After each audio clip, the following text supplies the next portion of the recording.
Today I've got loads of inspiration for spring. Keep watching. I'm Brandy, and this is Making It My Own DIYs. Welcome back.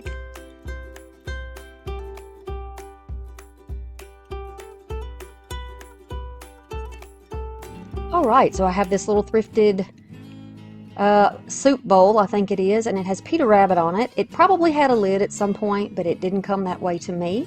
Love the pictures though. Here's a little detailed look at the bottom. Beatrix Potter. I'm going to take some foam, a little bunny that I thrifted, some of this snow fence, and I got it at the thrift store. Some little random picks. These look kind of spiky. Looks like rosemary. I'm going to use those and cutting them down. A couple of shades of brown, dark and a lighter one. Here are the colors, and then some paint brushes. We're going to make sure that you cut the foam down that you're using so that it fits in your cup. If it fits nice and tight, you don't even need glue. I'm going to add the darkest brown on the bottom, and we're going to cover this in the dark brown color. I do make a little bit of a mess and get some on the cup, but you'll see it's pretty easy to clean up when it's still wet. I'm just taking a little baby wipe and wrapping around my finger and putting my fingernail under it and cleaning up those edges.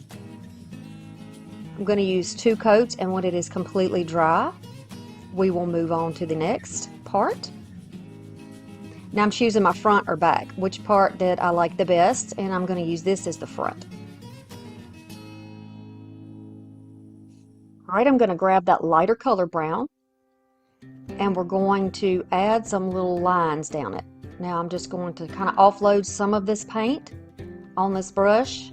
And I don't want these to be completely straight lines. So this is going to look like we've tilled up the soil and we've got it hipped up and we have our little rows ready for our planting.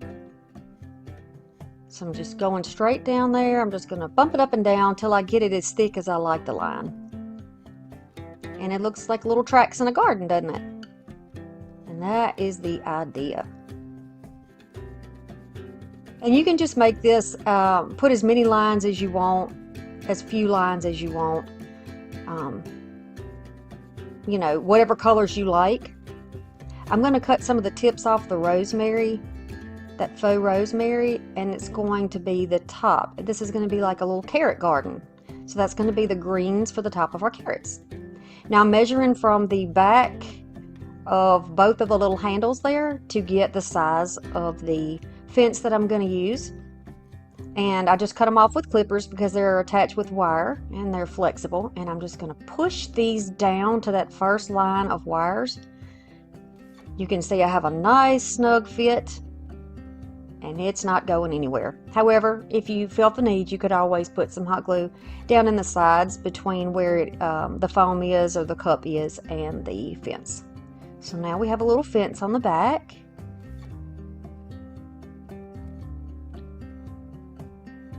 I want to decide first where I want my little bunny to stand. And I think I like him standing over to the side like he's checking out his garden. He's showing off his goods. And I'll just put some on his feet, and then I'll add some to his, right on his back where he's up against the fence so that he doesn't tilt over. It's just going to give him a little more support.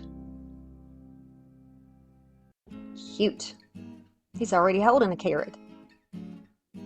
Okay, so then I'm going to take a little hot glue and put these down, and you have to hold them for just a second because they're not poked through the styrofoam, they're just sitting on top. So you got to give that glue a chance to sit up. You might even choose to use maybe cool temperature glue for this, and it'll dry quicker. And then I'm just kind of spacing them out and putting them down on those rows, and it looks like little rows of carrots in a garden, doesn't it? So it looks kind of rocky, and I like the look of it, and I want it to look a little more rustic. So we're going to make it appear like maybe this is Peter Rabbit, and he had to clear a little bit of land before he put his garden in. So there's some little stumps and things around his garden. He's been doing some work there in the garden, and these are what remain.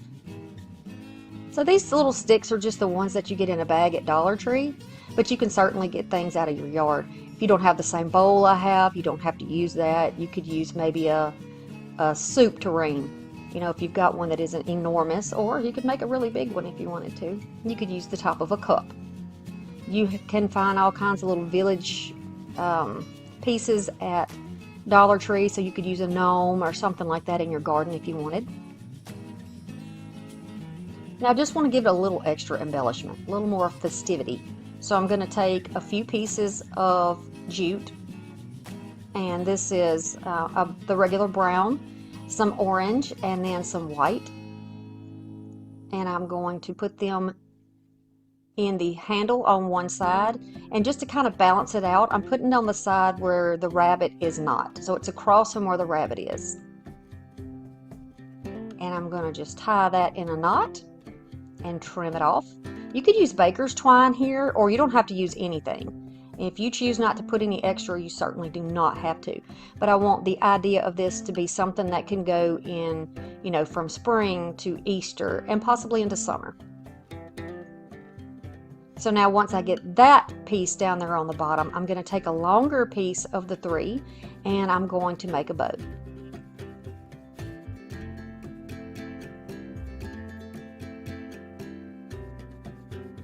This is a simple bow. This is like we tie our shoes, or this is how I tie my shoes. Interesting enough, I learned how to make this bow from a doctor. When I was working as a nurse in a hospital, my shoes kept coming untied, and he showed me how to tie them this way rather than tying them where you poke the little rabbit in the hole, whatever that little saying is when you're learning to tie your shoes.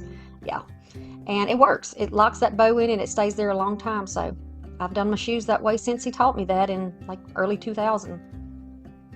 Now I found this little, it's actually like a little pepper, but it looks like a carrot to me, so I'm just going to put that right in that bow and have it hanging on the side, and you can tell that now it gives you an idea that this is Peter Rabbit's little carrot garden.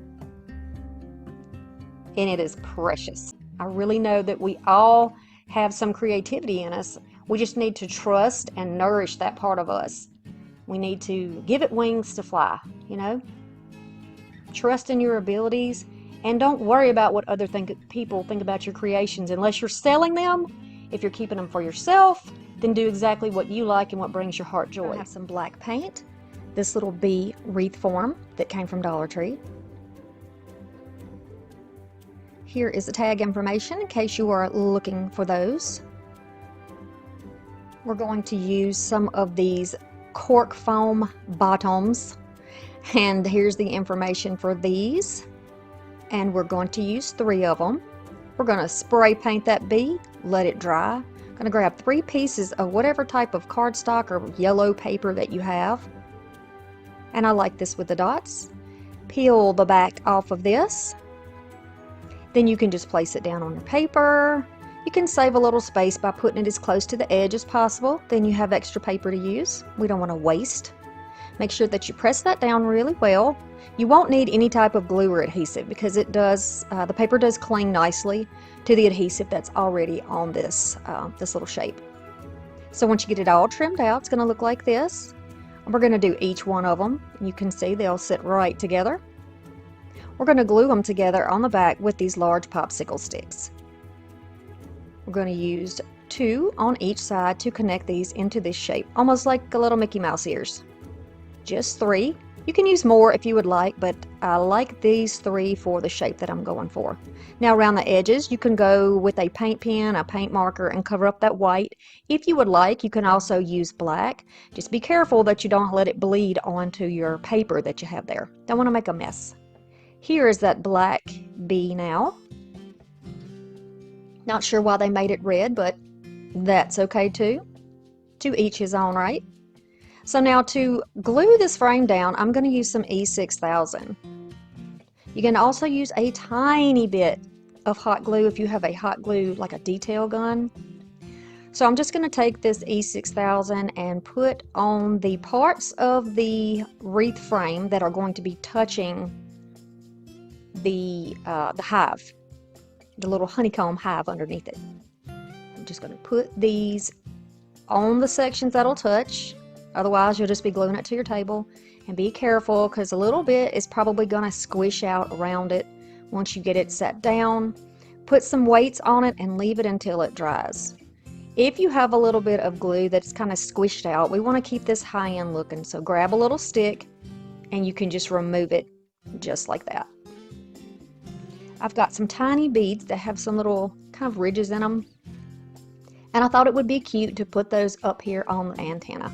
We're going to say that this little bee has already been dipped down into the flower and he's got a little bit of pollen right there.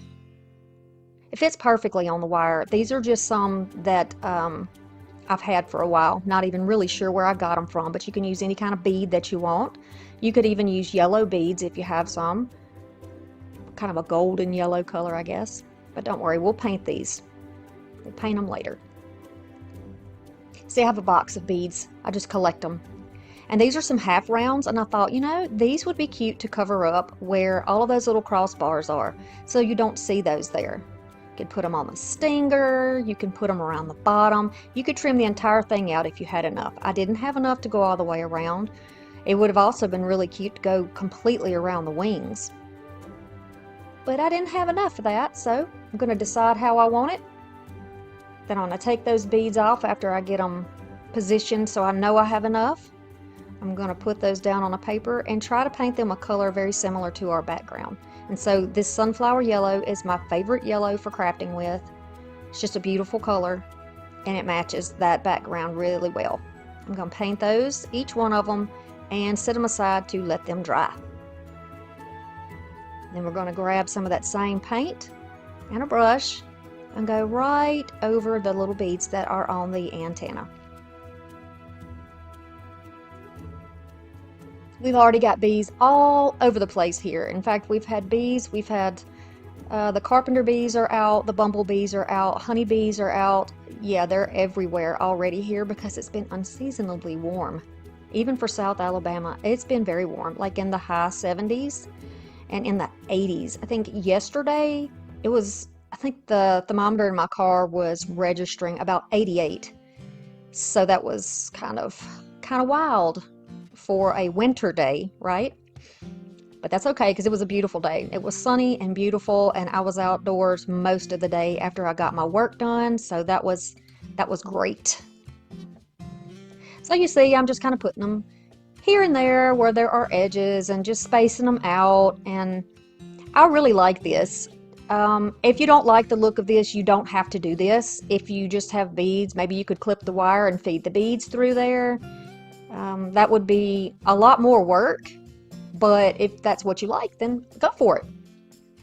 So we'll just use hot glue to put down these little half rounds, and then we're going to make a hanger. So it's glued down on the little hive or the honeycomb,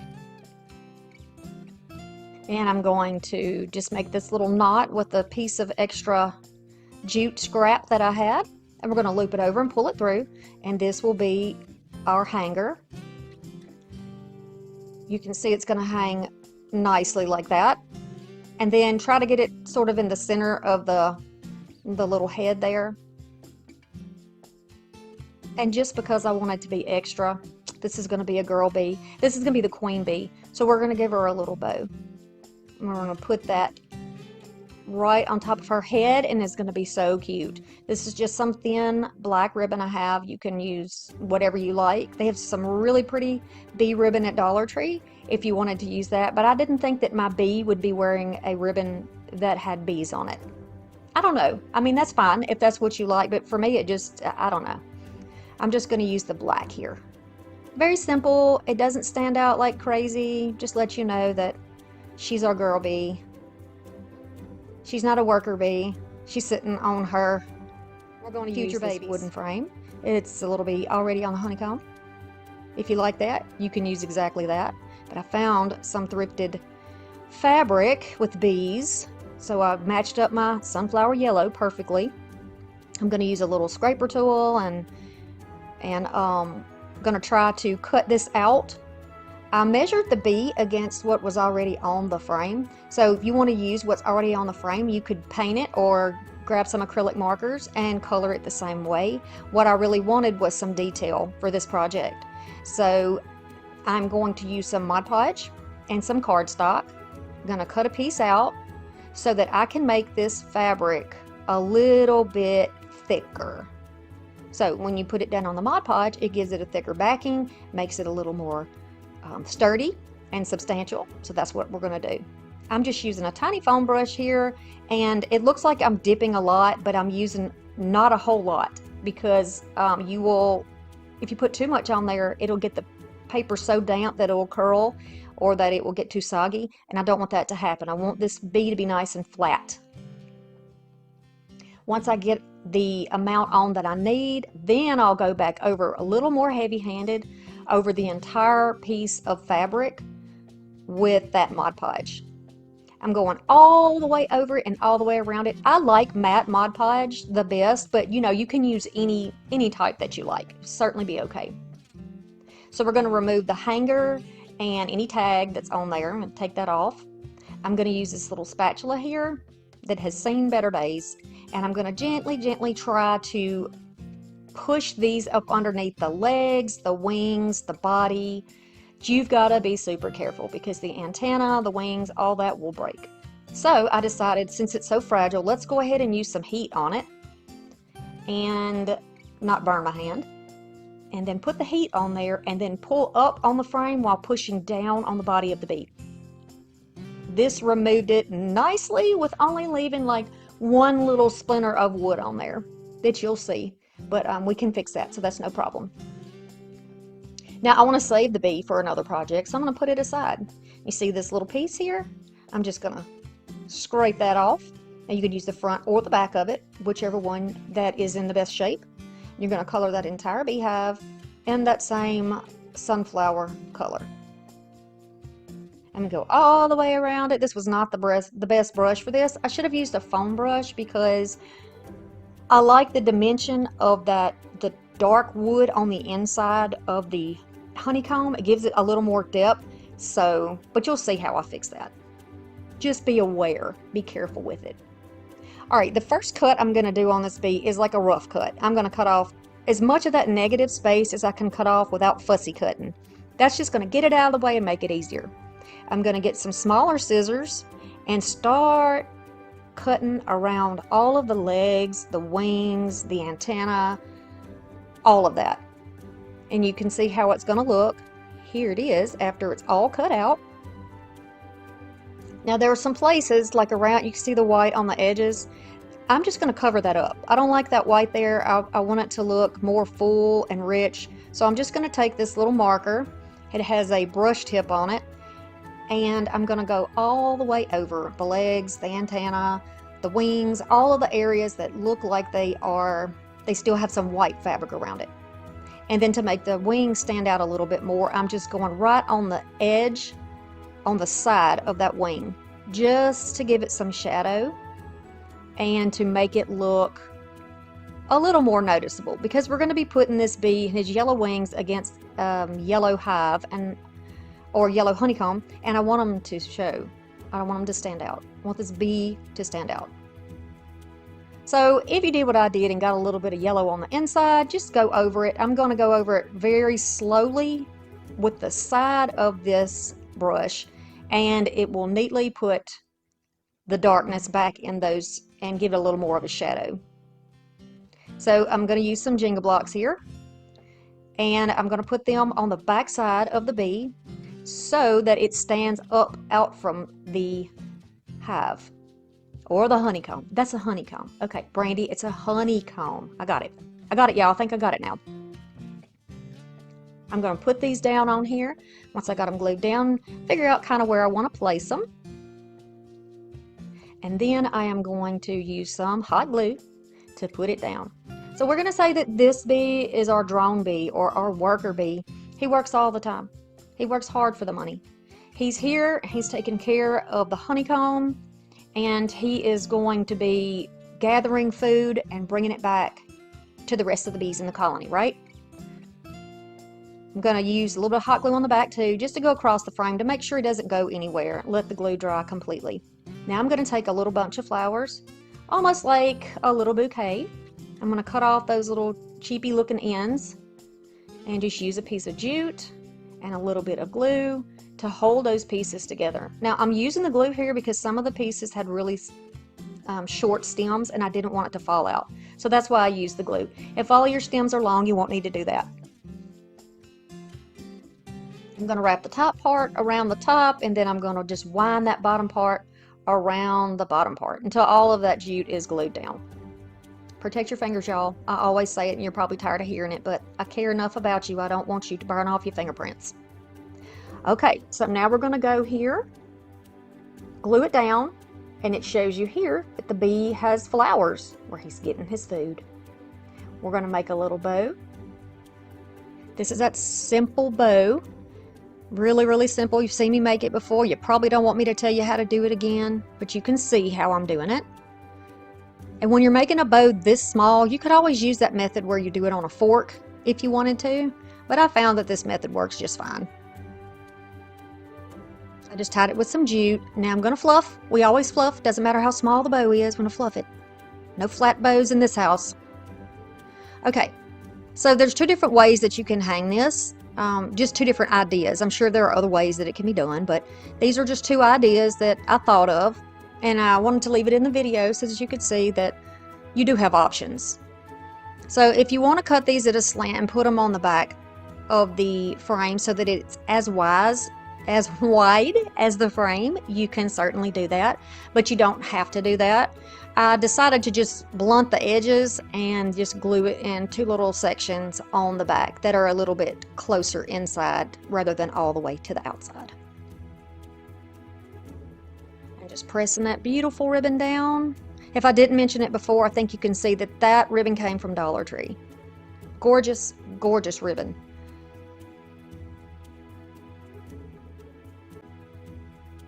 What can you do? What can you make with the supplies you already have at your house? Look around and see what you have. If you don't have those foam squares up there, you don't have to. Just cut that shape out with cardstock. We're going to use the Essential Stencils transfers here. Beautiful. These are some birds. I'll have it linked below if you're interested. I have this little box and I got it from dirt cheap, but you can see here that it is from, I believe, Target. I got these very, very cheap. I think they were like 50 cents a piece, so I got like 12 of them. I left some though. So we're going to use this little box and this beautiful branch. You saw the little wooden tool I had? It came with the basket making set, but it works really good for burnishing on these stencils, and I love using it for that. Always try around. I've used the plastic ones, I've used the wood ones. It just really depends on what type of project that you're doing, and if you have something that's really detailed like this, you might want to use something a little bit smaller so you can really get around the surface better. And I've found that when I'm using stencils, these rub-on transfers on wood, using a wood tool seems to make it apply easier. Totally up to you. When it's something that is a very smooth surface, I can use maybe the plastic tools for that, and it works just fine. So when you're using transfers like this, rub-on transfers, it's really important that you go around the entire project, the whole thing. I've just sped it up a little bit because nobody wants to see me do this all day, right? Not the whole video. And I'm just going to go around every single bit of it. I always try a little bit before I pull the whole thing off to make sure it's sticking down. And you can see here that yes, everything stuck down. So do you think this is like a Japanese magnolia here, or I'm probably saying that wrong, like a Japanese magnolia or cherry blossoms?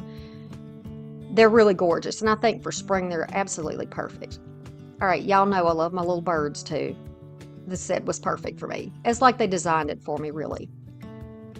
I'm going to just place down this particular little bird, put it down there and hold it in place. Always hold your rub-on transfer, the little paper that it's stuck to, or that little clear surface that it is stuck to. Try to hold on to that until you get your project pushed all the way down, you know, burnished in there really, really well. Lift up just a little. I love it when it turns out like that. But just a little bit, and if you have any problems, you just lay it back down and go back over it.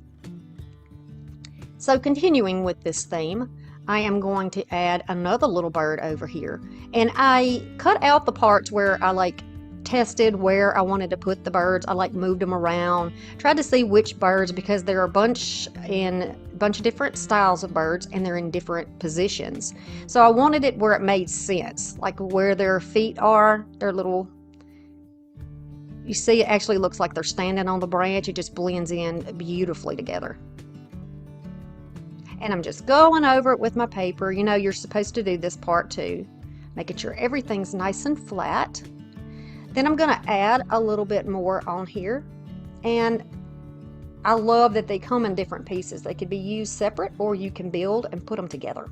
I really like doing this. It's makes something really unique and special, so you don't have the same thing everybody else has. So maybe 100 people were to order this page. You can still take those 100 people and they can make these totally different. They could customize them exactly like they want them, you know, just like they want it. You could leave that branch just like that, or you could add to it. And you'll see more of that in a little bit. I'll be adding some more stuff and layering some more stuff. I think these are perfect for spring. For me, you know, the signs of spring in nature are very exciting. Now, fall is my favorite season, as most of you will know if you follow me very long. However, in the springtime, since, you know, I live here in the country, I can see all the changes in the trees, and we have a wisteria, like a little bush outside, and watching all the stages of that. Our blueberry tree, when it starts to flower, I need to show y'all that when it happens this year. It's just absolutely stunning. It's beautiful. And watching that, my peach tree, watching all those things bloom, it's just very exciting. It's very pretty. All the birds are going, just singing all kinds of songs. Just sit on the porch and listen to that. It's so peaceful, and those are the things I love about spring.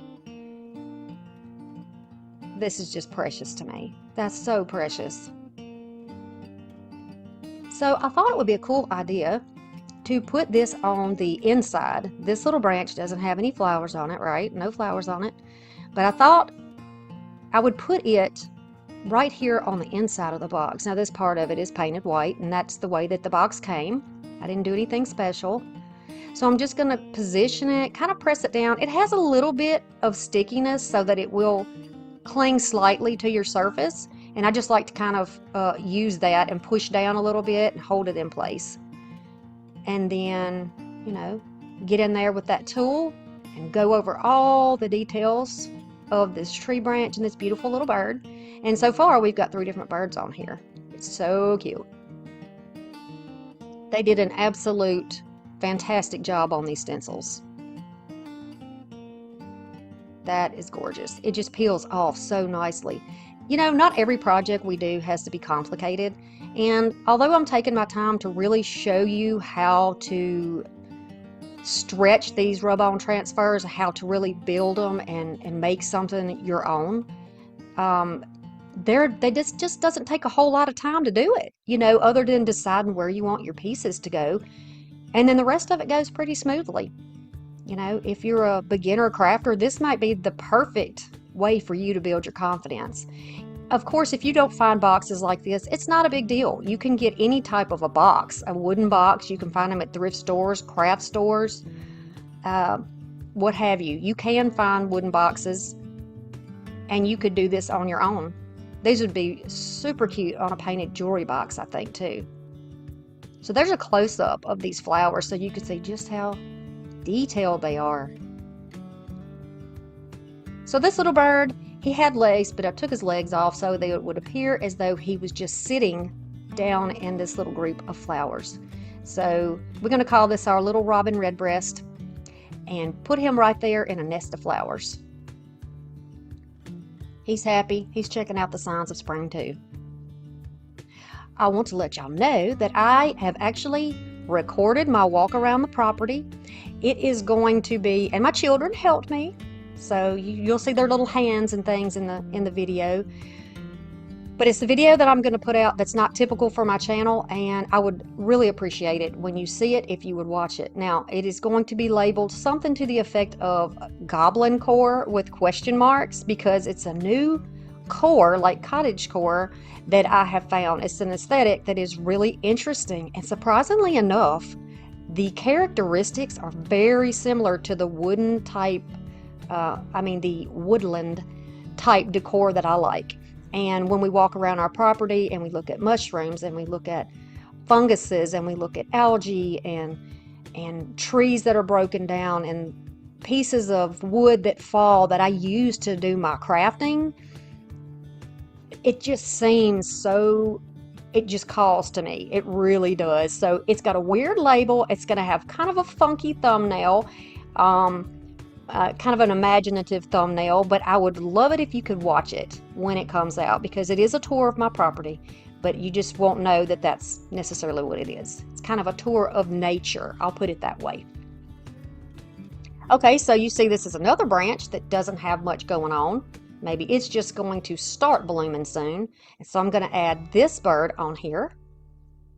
But you see how on his belly you can see the branch through it? See right there? I am going to disguise that by adding a bloom to the tree. So I'm going to put it on an existing little nub where a branch would be coming out. I'm going to go right over the top of it. See, I'm going along with the contours that are already there to make it look as though it was meant to be this way. So now it just looks a little more 3D, right? It looks like the bird is kind of on the branch behind the flowers. We're going to add a little more up here. This is close for you so you can see just how much time I take to get the right position, hold it in place, and then give that a good burnishing. Just really go over it. If y'all don't have tools like this, it's not a big deal. Grab a little wooden popsicle stick. That'll work fine. See, this is why we pull them up easily, very slowly, so we can fix all the little edges. I don't want it to look sloppy. We want this to look high quality. So, we've got our blossoms here. We've got our birds here. Let's add those butterflies. These are beautiful. These came from another sheet of rub-on transfers, and I am just going to borrow some of those from that sheet, just show you how you can mix it up. And I'm going to add some little butterflies just here and there. I'm not going to, go nuts with it, but look at that little blue butterfly. And I'm going to take this little yellow butterfly, and this one looks like he's sitting or standing on a branch the way he's positioned with his wings up. So I thought, well, let's put him on a branch. It almost looks like the little bird who's sharing the space with him is checking him out.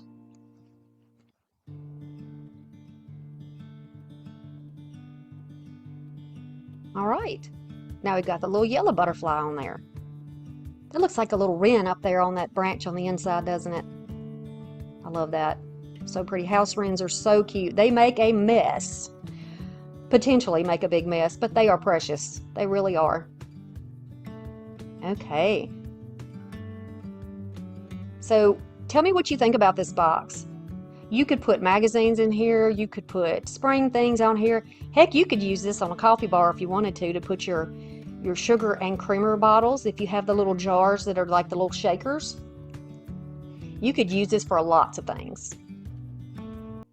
We're going to use a sanding block, some scraps of greenery, little pieces, some of that fern, this beautiful piece of rub-on transfer from Essential Stencil, and then this little cutting board that I got at the thrift store. You can use one that you get at Dollar Tree, any one that you have. I'm going to go over it because this one's kind of grungy looking. It had some little like oil spots or something on it. It's clean, it's been washed and dried. And since it's fully dry, I'm going to go ahead and sand it. And you're going to sand with the grain. That's always the best practice. Take a wipe and clean it off because you're going to have residue on there. You don't want muddy in your paint. Look at that. That came off of that board. All right, it's nice and dry now. We've allowed it to dry. I'm going to take a wet wipe, a little bit of golden brown paint with a little bit of water, and we're going to make sort of a very, very light stain. I just want to give a little life back to the wood since I've sanded it. It's just bamboo. It's not anything, real expensive, but I wanted to make it look a little more expensive, right? So I'm going to dip that damp baby wipe into that little stain that we have just made, and I'm going to go part way down. I used this type of a shape, I guess, or this measurement based on the size of the rub-on transfer that I was going to do, because I want the top to be like a stain, very pale stain look, and the bottom is going to be white, because now we're going to put the rub-on transfer on top of paint and see how it does there. I am just going to lay this white on. I did 3 coats and let it dry, and I did get around the edges of that as well, like on the sides of the board, so that it would have a nice continuous look. All right, once it is all dry, I will take that beautiful, beautiful rub-on, and this is the part of the sheet that I used to do another video where I did my essential stencil video, and I'll have that for you linked in the description box, and as well as, you know, the information on how you can get your hands on these little beauties too, because I really do love them. I would never share anything with you that I don't love. I honestly would not. If it's something I don't believe in, you're not going to see it on my channel. No, no sir. And everybody knows that if they send me something to review, they're going to get a 100% honest review. I really care about my subscribers and my viewers, and it matters to me that you are satisfied with this channel, with the things that I tell you, and that you can trust what I tell you. It really matters more than anything else. Okay, now once that's all down, and now you see I've switched over to a little wooden piece just on the little edges. I'm going to carefully, because it's just so detailed, I'm going to slowly pull that up. Any place that raises up, I'll lay it back down and see, just like that little edge, and make sure that it comes out complete. This is beautiful. Absolutely beautiful. I'm not saying my work is beautiful, but what I'm saying is the stencil itself is beautiful. And it fit perfectly in that white painted area. Look at the detail. So I want to add a little wreath to the top just to give it a little something extra. Certainly don't have to do this. I have a couple of tiny little miniature wreaths. And the smallest one is the one I think that we're going to use. This little piece of jute actually came from a hanging sign from Dollar Tree, and I saved these things to use them again. So they still have the little plasticky edges, which makes it really nice when you're threading it through something like this. I'm going to find where I want to place it and then flip it over. And then we'll just hold it down there with some hot glue. And certainly you could use a staple if you've got a staple gun. You could do that. And then cover it with a piece of white paper and trim it off so that the back is nice and neat. Okay? Now to keep it from moving, I'm just going to add some hot glue on the back of the little wreath form and kind of center it on the little board. Hold it there for a second, let it dry, and this is how it's going to look. Now we're going to make a miniature wreath right on the top. We can do that. We can cut our bigger pieces into smaller pieces and use the same type of techniques and methods that we use when we are making a floral wreath. You're just going to use smaller pieces. I really wanted to use this little piece of fern, only one little piece, right here, going across. And then I'll start adding these little pieces of, I guess they're like little berries. Some of them are green and some of them are purple. No, you know, I don't know if they're berries. These might actually be part of like seed pods. Not sure, but they're really pretty. And they look like little clusters of flowers that are about to bloom. Really pretty. I'm going to add these all over this wreath. I'm going to do the sides, the top surface. I'll leave a couple of little spaces on the top open so that I can add these bigger flowers. I'm going to add, this little pick came with, it's like a dark purple, and so we're going to add one of those, just cutting it down where it will actually fit, and this is glued sort of toward the top inside. You'll need it to be a little more flat, so you need to trim it down, then go ahead and trim it down, and then it has the lighter purple and the white, and I think they look really cute together. I'm going to add a stem, and then we're going to put one of those little pods right on the top of a piece of greenery we've added. We just made our own little plant there. And this is how it will look. I'm going to use just my little heat gun here, and this is going to get rid of all those little glue strings. Here's the final result on this one. And I always appreciate it. Be sure that you leave me some comments down in the comment section. I always respond to everyone. I read every single thing, and I know that these are projects that you can do. I'd love to hear what you would do with these projects. I love the encouragement and support that you guys give me continually. It is constant. The love that I feel. Now, all of these projects are a little bit different, but they're all different types of cottage. So these are some things that I foraged for in my yard. Looks like a tiny little piece of a nest. We've got some turkey tail mushroom and some other types of fungus. I've got a little wreath form here, a little tiny wreath form, and then I've got some thrifted flowers, a little thrifted candle, and of course the lantern is thrifted, and here is some dark gray paint, same as we used before, and this beautiful little lantern. Now, if you can't find a lantern like this, that is not a big deal. You can get a lantern at Dollar Tree and probably do the same thing. Process may be different, but you can take the inspiration and do what you can with it. So clean it all up, and this has been cleaned up. I'm just going to slide the glass part off. You can see that this is metal. Love the color of the finish, but I don't like the color of the mirror light candle. So we're going to change that up and make it match a little bit better.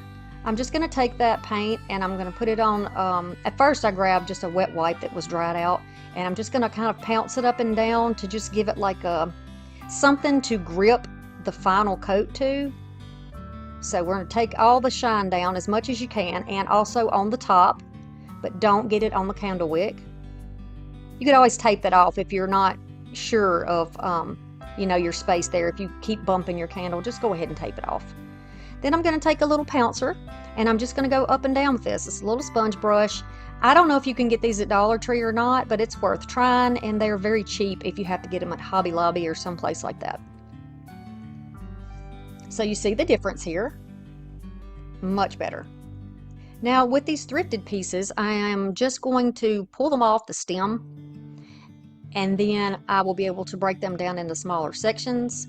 I'm going to grab through this green mossy looking stuff, and I am going to protect my fingers, of course. And then I'll be laying this down on the wreath. I want to not put it on the top, but kind of on the outside toward the top. Not on the inside though, because we want that space to remain. It's going to go back in the lantern, so it needs to have room to go there. I've already tested it. It does fit. So as long as I keep that moss out of the way from the inside, everything will go back together perfectly. I am just really not that good with finger protectors. I use them. I recommend that you use them. I don't want anybody getting burned. Not on my watch, people. Not on my watch. Got to keep those crafty fingers healthy.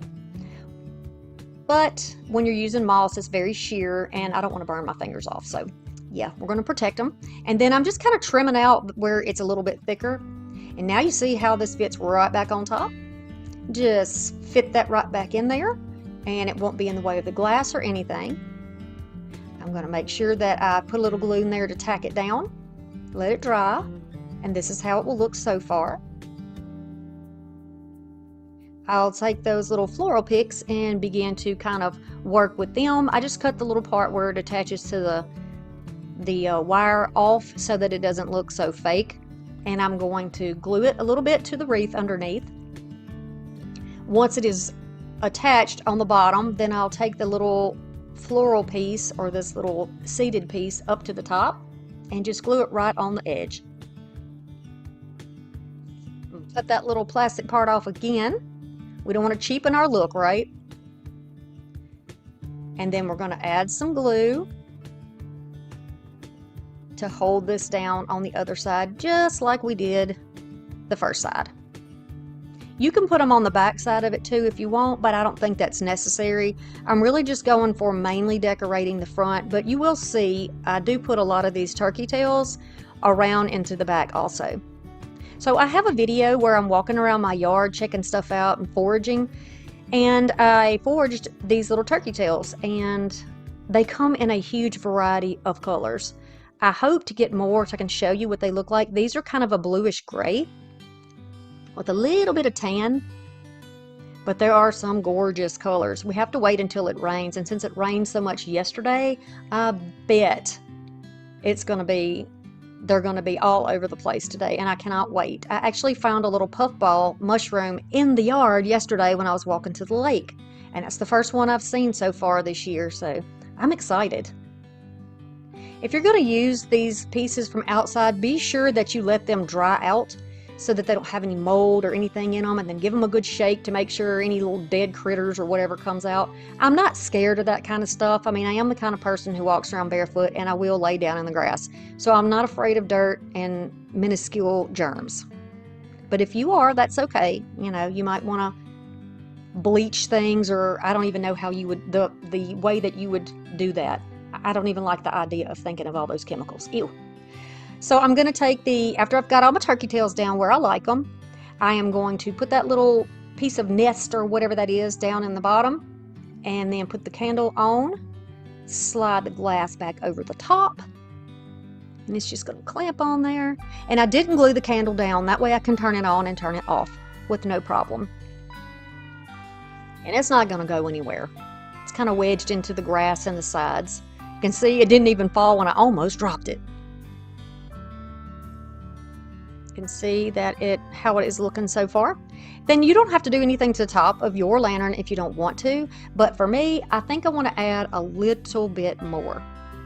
So I'll take some of these full pieces here, and I'm going to put them right on the handle. And this is me kind of trying to show you what I'm doing, because I don't have the angle that can show you every step I take. So I like to be able to pick up the project and kind of give you an idea what's going on from time to time, so you can see what I'm doing. But if you were doing your own project, you'd be standing above it or sitting above it or whatever anyway. So this is how we do it. Just tied it with a little bit of jute, and again, cutting off those little cheapy ends. And then I'm going to hot glue it so it doesn't slide off or slip on that hanger. Get glue, spider webs all over my fingers. I don't want any frays. Okay, so I like that. I've added a little bit of moss in the glue that was left there, and a little piece of turkey tail is going to be glued on there as well. I mean, this is going to be repeating the process all the way through, you know, seeing all the different little pieces that we put in it, replicating that. So a little bit of moss, a little bit of greenery. Then I'm just going to cut this off so it's better scale, and add it back in the middle of the greenery so it looks like a smaller piece. And that's how the lantern's going to look and become part of our family. This is my favorite of the three. So this is just because I like that natural. It says honey for sale. This is the 2023 calendar. I'm going to use some dark gray or wrought iron paint and a brush, Mod Podge and a brush, and this thrifted sign that I got from Goodwill.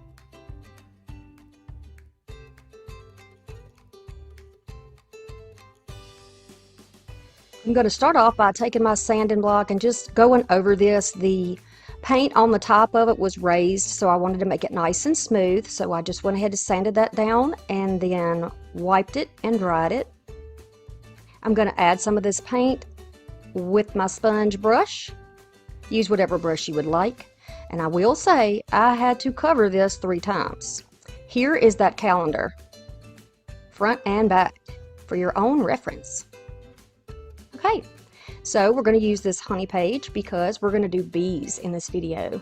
And I want to make this fit, so you just simply put it on there and trim it down. If you feel better using like a pen or a pencil and a ruler, you can go ahead and do that. The reason we paint it dark is because we do not want those dark lines of the calendar to show through. And when you paint it dark, it will not show up at all. Seeing is believing, so you better stay tuned. Alright, so we're going to add a good layer of Mod Podge, nice and even on there, and lay that calendar page right on top. This print is absolutely beautiful. To me, it is farmhouse and cottagey and rustic, and I love it. You can easily just gently lift it if you get any bubbles or lines trapped in there. I'm going to press it with my hands, and then I'll take my little Mod Podge squeegee and go over the top. I like to go from the middle outward and hold on to the other side so it doesn't slip, because sometimes it will slide. And that depends largely on the amount of glue that you use underneath. Okay, so this looks pretty good. We can let it dry. Do you see that little calendar hole up there? This pen, furniture repair marker in oak, is the perfect color for that lining. So if you've got some of these, you can fill that hole in so you don't notice that it's a calendar page. Just looks like a beautiful print. This came from the fall decor at Dollar Tree. And then this ribbon is also from the Dollar Tree. It is wired. It looks like honeycomb. Very pretty ribbon. In person, it looks even better. I'm going to cut 4 pieces of a few of them, 2 pieces of a few of them, however you want to do it. It's just going to be a little stacked bow. I'm going to dovetail the ends on all of them. So the white burlap down below ribbon is from burlapfabric.com. I'm going to just start layering these on here. You can do it in any order, or you don't have to do it in order. You can just stack them in X's just all willy-nilly if that's what you want to do. That's totally fine. I just like to do it this way. Just my preference. So I've tried to sort of divide them up so that I have some difference in texture and colors. I'm going to take that X of ribbons, that bunch, flip it over, and then just using a little bit of this jute twine, I'm going to cinch it and tie it in a few knots in the back. Then you can take your little ribbon edges and turn it over and just flip it out.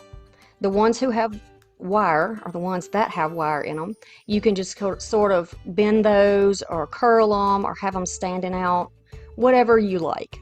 I just find that a flat bow doesn't give it very much dimension and it doesn't look very cute. So I like to give mine a good fluff. If you like the center, you can do the center. If you like the outside, you can do the outside. Now keep in mind that the square signs at Dollar Tree are the same size as the calendar pages. So if you would like to just grab a square Dollar Tree sign, if you don't have a 10 sign like this, you can do it and you'll still have a really nice look. Really nice sign. I just tied it onto that hanger and added a little glue so it won't slide up and down. And that'll keep it a little more secure than I think just the glue. So I'm going to pull off little ferny pieces here because they match the greenery that's in the picture, and just add those here and there in that bow to give it a little something extra. I love bees. I've done lots of bee projects, and yeah, I'll link some bee videos for you so you can check out the other videos, the other creations that have been made on this channel through the years. And I'm just putting these here and there. If you prefer to use flowers, go ahead and do that. If you don't have a honeybee calendar page and you want to do lemons or you want to do whatever, you can use any print. Just kind of, you know, coordinate your ribbons and your greenery to whatever page you're doing. I really like the look of that.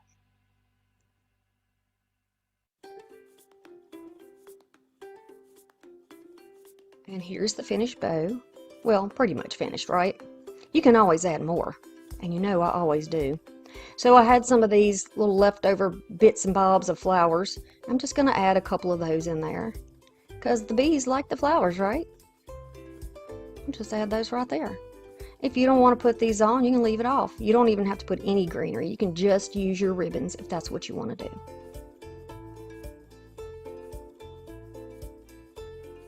It is nice and smooth and ready to go. If you want to put it outside, you can get Mod Podge in an outdoor formula. You can put that all over the top to seal it off. Then it'll last a long time. It's so easy. I've got some paint star sticks, some antique wax from Waverly, some wet wipes, and a canvas from Dollar Tree. This one says, "Let it be." Love it. I'm going to take my paint sticks and we're going to turn those into a frame.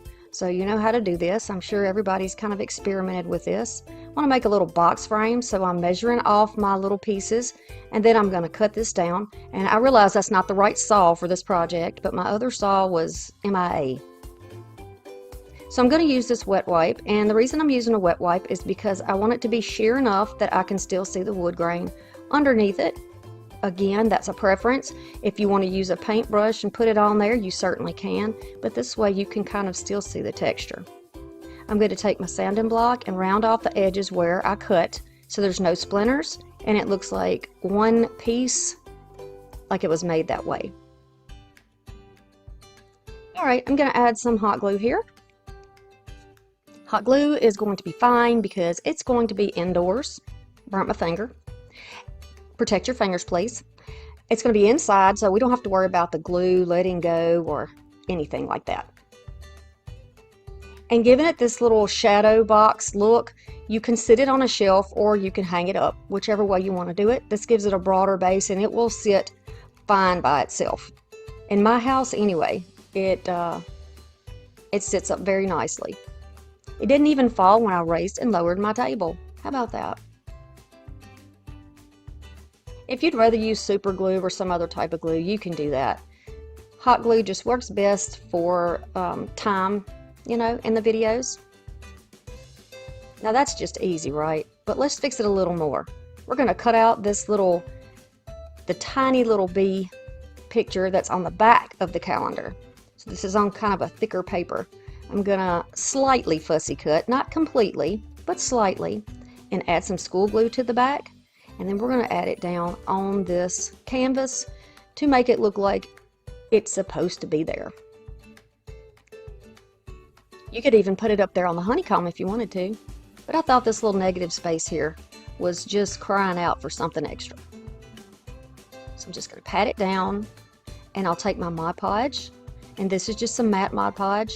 I'll go over that bee, give it just a minute to sort of be happy there before I go back over it, and I'll cover the whole canvas and dry it. So fun. I love making little habitats and terrariums. So we're going to take this bee box from Dollar Tree. I just put the lid aside. I'm going to take some Gerber daisies. I'm going to take some of these little bees from Dollar Tree, little wooden bees, and some greenery, a little piece of foam, and then a moss mat. And then I have some wildflowers to use. So I want to get this where it will fit in the bottom of this box so that we have a nice base. I've cut it at a slant on both sides so that it will lay nice and flat in the bottom. I'm going to put a good deal of hot glue on here and press it down. Hold it down for just a minute and let that dry. Let it cool off. You can kind of feel it in the box. Then I'll be trimming down a piece of this moss mat to go over that piece of styrofoam, and we'll glue that down. So how's the weather where you are? Today it is very cold. When I woke up this morning there was frost on the ground, but I'm pretty sure by this evening it will be in the 60s. So I'm not mad about that warm weather, the warmer weather. I really am not. I love to go outside and feed the ducks, and when the wind is not biting cold and it's not scorching hot, I have such a good time walking down there by the lake. I hope they'll behave for y'all so that I can get a little bit of a video in there at some point of the ducks. I've done it before in other videos. I think last summer we had a video with the ducks in it. So they're so cute. They're the sweetest things.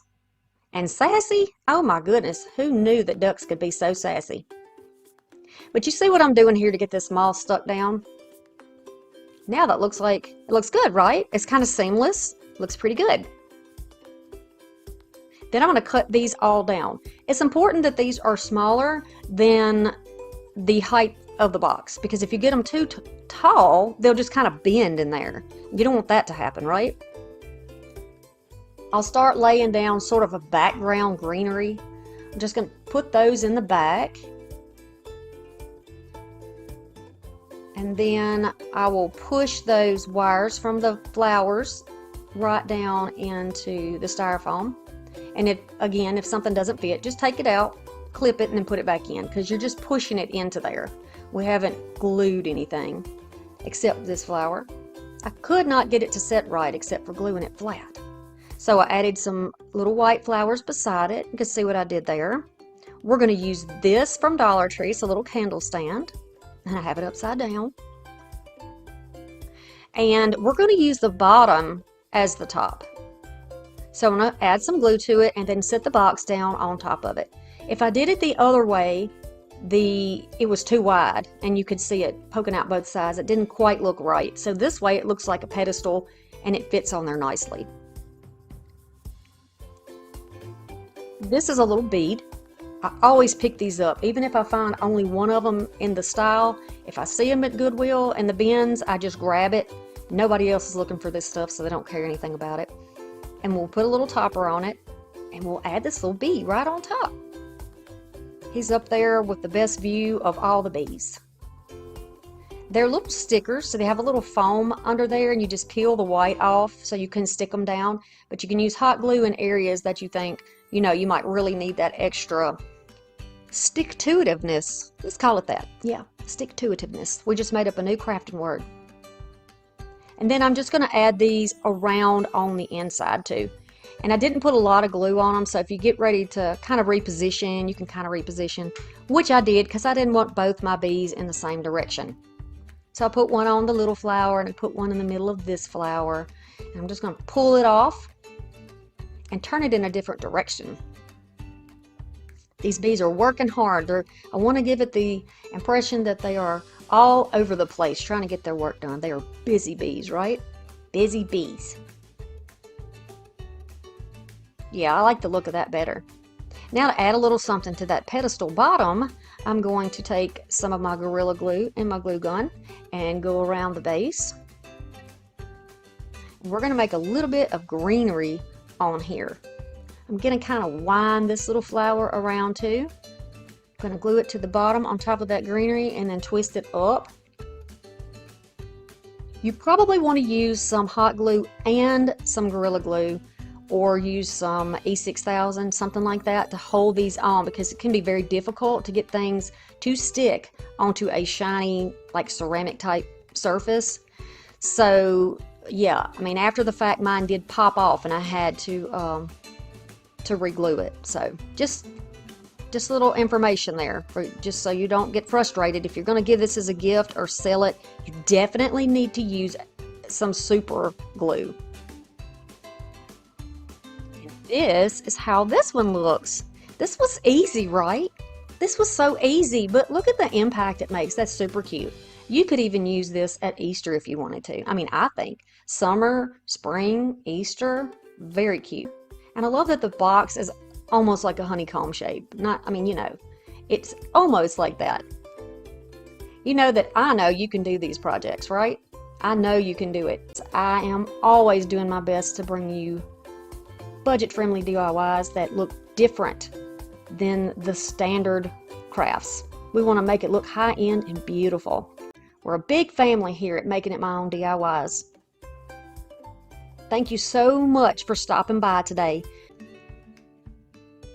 We're going to need some pipe cleaners, a sign of your choice from Dollar Tree.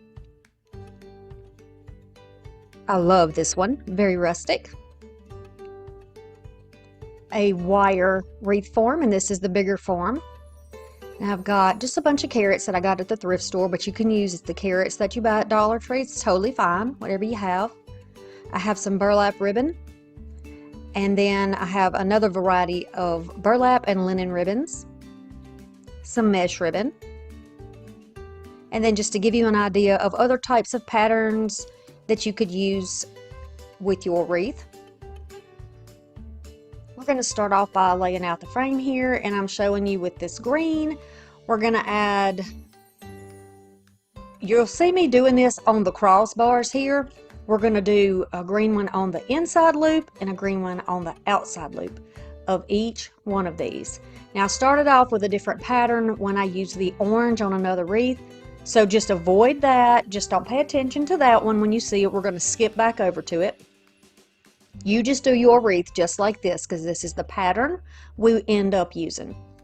So over the crossbar, on the bottom ring, and in the top ring. Right in those centers. Just give it a few twists and use a full length pipe cleaner here. Then you're going to go all the way around back to the top. You can kind of do the math on that and see how many you'll need.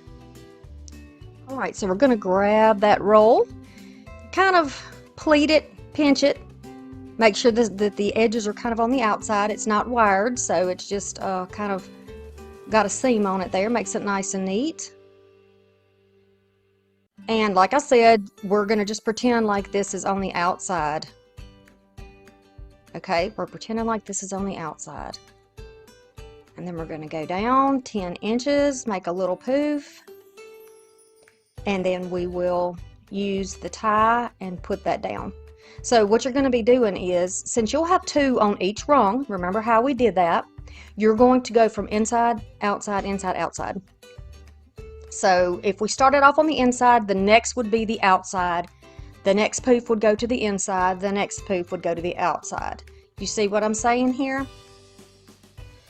That's how we're going to be doing this all the way around. So we were on the outside, now we're back on the inside. We're going to make a 10-inch poof and we're going to go back to the outside. And when we put the next layer on, we'll do just the opposite. So this ribbon will be kind of crisscrossed over on itself. If you don't have this, it's fine to use whatever type of wide ribbon that you have. Maybe you could use that. Never tried to just use a big wide ribbon that didn't have a lot of body like the burlap does. But you could try it, certainly, and you can use any type of deco mesh if you wanted to use deco mesh instead. I'm not the biggest fan of deco mesh. I don't mind using it occasionally, but I prefer the burlap just because I prefer, you know, a rustic or a country type cottagey look. So now we went all the way back to where we started, and we're going to go to the inside. Just going to go back and forth now.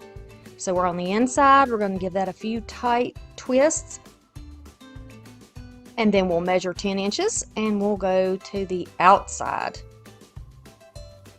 And this is the process that you want to use all the way around till you get back to the beginning. Y'all, it's supposed to storm today. Today is actually the 16th, and we're supposed to have some terrible weather in about 15 minutes.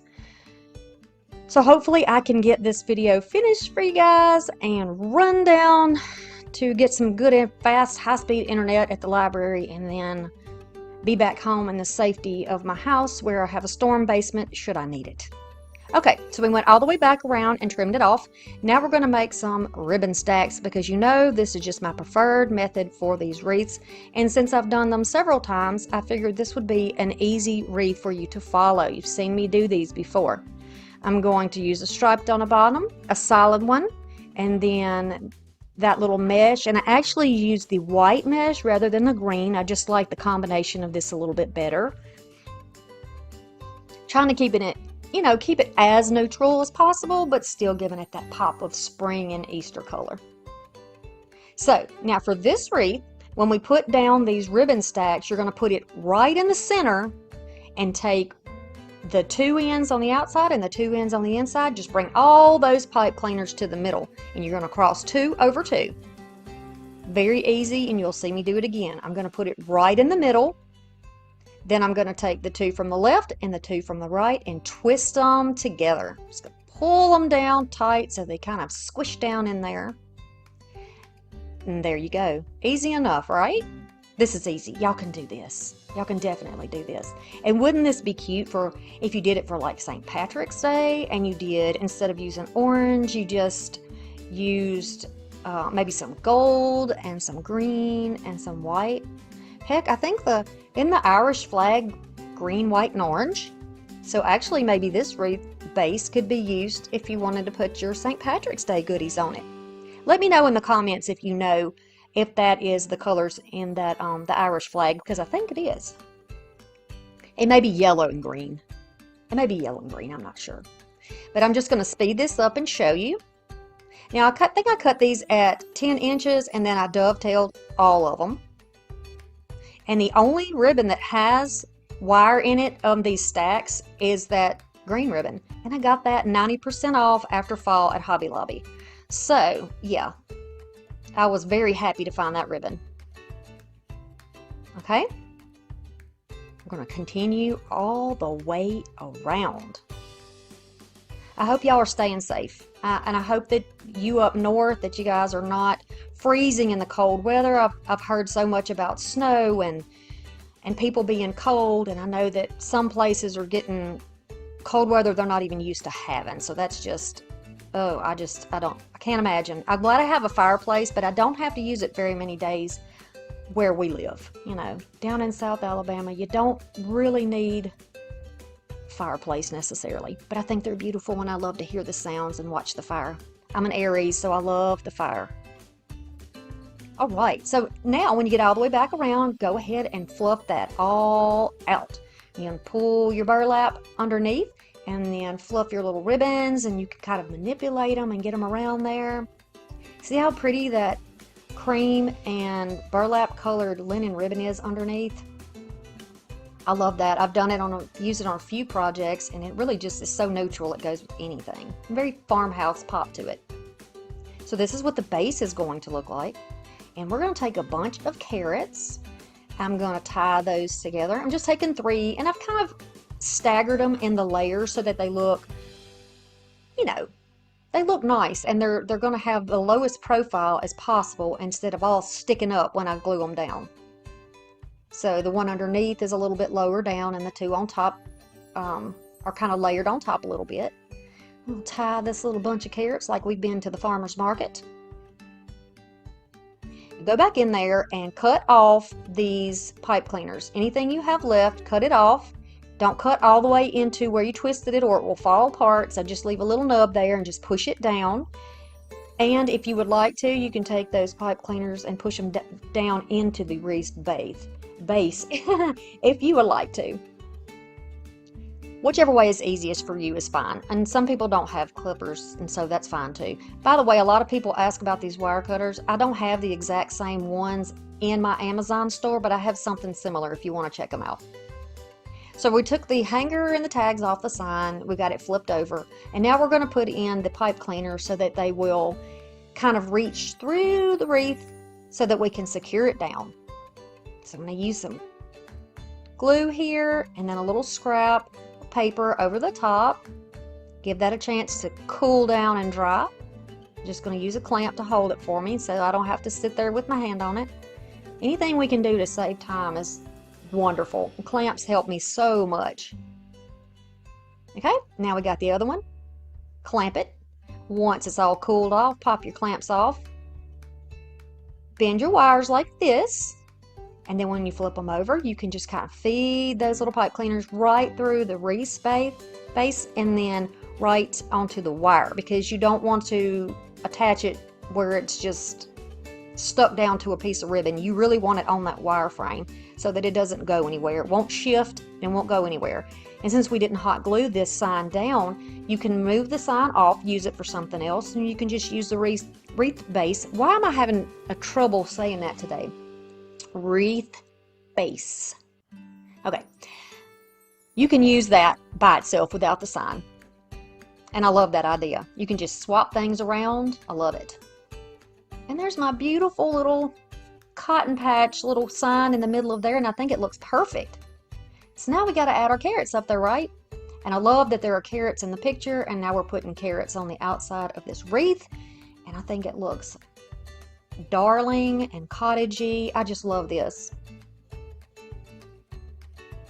I hope y'all will try to do something like this. I know these carrots are very nice carrots. I got them at, you know, at the thrift store. Unfortunately, I'm not sure where you can get the exact same thing, but use what you got. and we don't have to do a big bow or anything. This is perfect just as it is, but by all means put a bow on there if that's what you like. So if you like tiered trays, or you just like a little extra something here and there in your house to give the idea of a holiday, I'll show you what you can do. This was my inspiration, this beautiful ribbon that I got at the thrift store. I got, I think, 3 different rolls with a different design, but they're all kind of a garden design that I'll be using. Love. We'll start with this one. I got some tags and a acrylic pen, and then a little piece of leftover wire there, or pipe cleaner. So these are on a wire, the greenery, so I'm just going to kind of pull them apart and kind of fluff them a little bit, make them look good, or to what I think looks nice. You can do yours however you want, and if you don't have greenery, you can just add some to your carrot tops if you wanted to. But you got to have something on those carrots to hold them together, right? So wrapping something around the greenery up top really gives me the ability to do this. You can always take your little carrots if you don't have greenery and just glue the carrots together and have a little stack of your own. So you know, when you go to the farmers markets, you see maybe some bags of onions, maybe bags of potatoes. Lots of things are singular, and you just kind of pick what you want and put it in a bag. In my mind, the carrots would be in bunches, because whoever buys just one carrot, right? So they would be in bunches, and I thought, you know what? We're gonna make a bunch. This is gonna work. I'm cutting off a length of this beautiful ribbon, no wire, and it's sort of a papery, fabricy. It's the stuff that they were made out of a good while back. I don't know how to explain it, but it's sturdy. It'll stay where you put it. If you make the bow small enough, it won't get floppy at all. And I've worked with this kind of ribbon before, and I like it. I don't mind at all. No wire to have to cut through, and it still holds the shape of the bow, and I love that. Rather than using jute, I just decided to use some of this thin black ribbon that I had and use it to tie in the middle of the bow. Kind of makes it disappear, and it blends in nicely. I wish that Dollar Tree had something like this that you guys could get, and I'm trying to think, maybe something in a black and white check or gingham. I think there's orange and white gingham rolls there too, but it's a thinner ribbon. I think that would be cute too. So I'm just going to take that little tag there, and I'm going to write 25 cents. When I started off, I wrote it small, and I did not like the fact that it was so tiny. So I'm just going to flip it over. Thank goodness for 2 sides, right? And make it bigger. Now that's going to suit what we got. I'm just making a hole here with a little awl that I have, but you do not have to use that. If you've got a hole punch, just go ahead and use that. But some people don't have those, so this works for me. And push that through that hole so that we can tie it down to the ribbon, because we didn't trim it off the back, so we have the ability to tie it on there. And then using that same black thin ribbon, we're going to flip it over and tie it right over where we put our pipe cleaner. And then we can trim that off. I hope it doesn't bother y'all that I say our and we and us, because I like to feel like I'm talking to you, you know, like we're having a conversation. I'm not just recording this, like I'm talking to you, I'm instructing you, I'm helping you, I'm encouraging you. So when I say we, I mean us, right? All my crafty friends. Now look at that. Isn't that simple? That was so quick and easy to do, but that'll look so cute on a tiered tray or just sitting somewhere in your house. I want you to do these projects. If you do any of these, please feel free to email me. You can find my email, my Amazon store, my P.O. box. Everything's in the description box for you. You can do it. I know you can do it. I've seen pictures.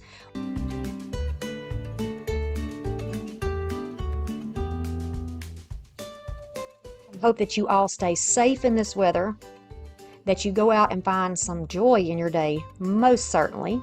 Thank you to all my channel members. You help my channel financially so everyone else can enjoy free content. You can find info on becoming a member in the description box. So we're starting this project now. We're jumping on in there. I got some wood boxes. These came from the thrift store, but you can get something like this at Dollar Tree and at any craft store. I'm going to use 3 of those. I have some flowers that are going to match our beautiful rub-on transfers in the background. So I have yellow, just kind of picking up the colors in there. Good variety, so you can really kind of go at it with the colors and the different types of flowers. Got some Dollar Tree and thrifted florals, because you know that's what we do on this channel. It's all about saving money. All right, let's take these boxes and get started on those. We're going to put these together to make one large looking planter. So we're going to use some wood glue and some hot glue to put them together. So I've just laid the sides up that I think is the prettiest side that I want to be facing outward. Then I'm going to add some of this wood glue. It's going to keep it a long hold, and then the hot glue is going to be used just to hold it in place until the wood glue can do its thing. I'm going to line those up together, press them and hold them. You can use some clamps to help hold them together. Then I'm going to flip that one to the side, so we're keeping that pretty side up. Gonna add some wood glue and then a little hot glue and turn it back on its side so we have all the pretty sides outward. You can then take a clamp and clamp those together, or hold them or put something heavy on them and turn them sideways. Give them a chance to dry. Then, as usual with these little wood boxes, they're not all the same dimensions. So this one's sticking out just a little bit. It's got kind of a rough edge. I'm just going to take my little emery board here and go over that to make it nice and smooth. I don't want anything to interfere with my transfer when I get that on. So it's nice and flat. I'm going to go over the entire thing so you don't see those sanding marks as much. Just going to go all over it, hit the outside, the edges. It's going to give it more of a rustic look. It's going to peel off a little bit of the edging and give it that look that I love so much. Now I'm going to choose which of the transfers I want to put down by just feeling here with my hand to see what's going to fit so I can get the most of the picture in there. And I think that this one is going to be the best. The purple with the little daffodil. So I'm just going to cut it out here to make it a little bit easier to work with.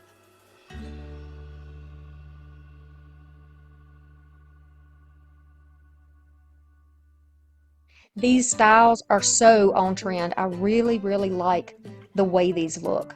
Beautiful. And you don't have to do farmhouse to use these stencils either. You can use them whatever style that you like and make it your own. So I'm going to kind of just kind of eyeball it, I guess you could say. And I'm going to put it down on my boxes and then start burnishing it or rubbing it down. Now the little plastic squeegee that came with it is not going to work as well on a wood surface because it's not as smooth. So I found in those circumstances, if I use a popsicle stick to put that down, it works so much better. Lift it up slowly, and if there's any areas that are still stuck down, just lay that stencil straight back down and just go ahead and burnish over the top of it. Look at the color in this beautiful transfer. It is just popping on that wood. It didn't blend all the way in. It's just standing out on its own. It's absolutely gorgeous. Now I'm just going to take that backing there and just continue to burnish it down until everything is nice and smooth. You don't see any edges. It looks hand painted. It's just really pretty. So now I'm just going to cut bits and pieces off of here to show you that you don't have to use a stencil in its entirety. You don't have to use the whole thing in one spot. Cut it into pieces. You can even mix up your transfers and use different styles and patterns together. You can put wording with your, with these pieces if you want to. And you can even combine your stencils and your transfers in one project. Talk about economical. Yeah. I'm going to add a couple more of these beautiful yellow daffodils. It's just screams spring to me. And by the way, the products that I'm going to be using in this video, so the stencils and the transfers, they're going to be linked for you down below so that if you're interested, you can check those out and maybe even purchase them if that's what you decide to do.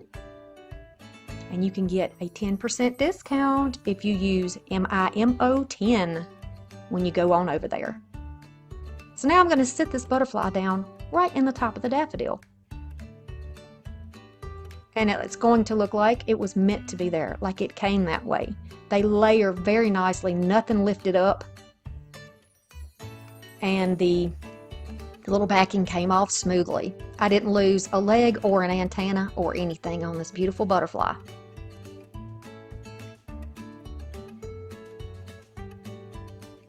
I want to take the opportunity to thank Essential Stencil for seeking me out and for choosing me to test their products.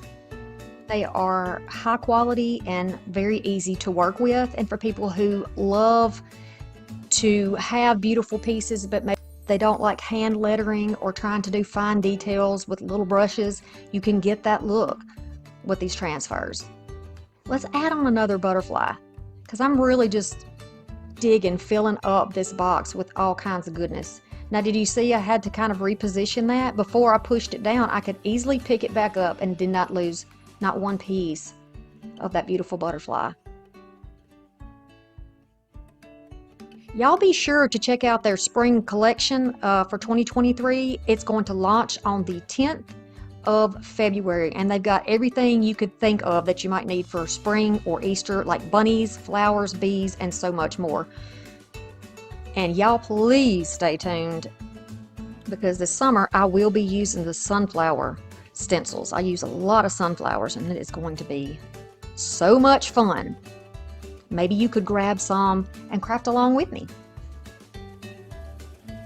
But since these are buildable, you can actually add more onto it. Say I needed a stem, so I just took another piece of a flower and I'm just kind of putting that down there to make the daffodil, rather than looking like it's just floating out in space. I want it to look like it is part of the arrangement that's in the center, if that makes sense to you. I'm going to make this look like it came together. So I'm just adding it and making a little stem. Now that flower looks like it is part of it now, like it came that way. I'm going to add a little bit more, so just cutting off a piece of another flower. I can put that down on here. And this certainly looks like it could all be one piece, like maybe it even came as one piece.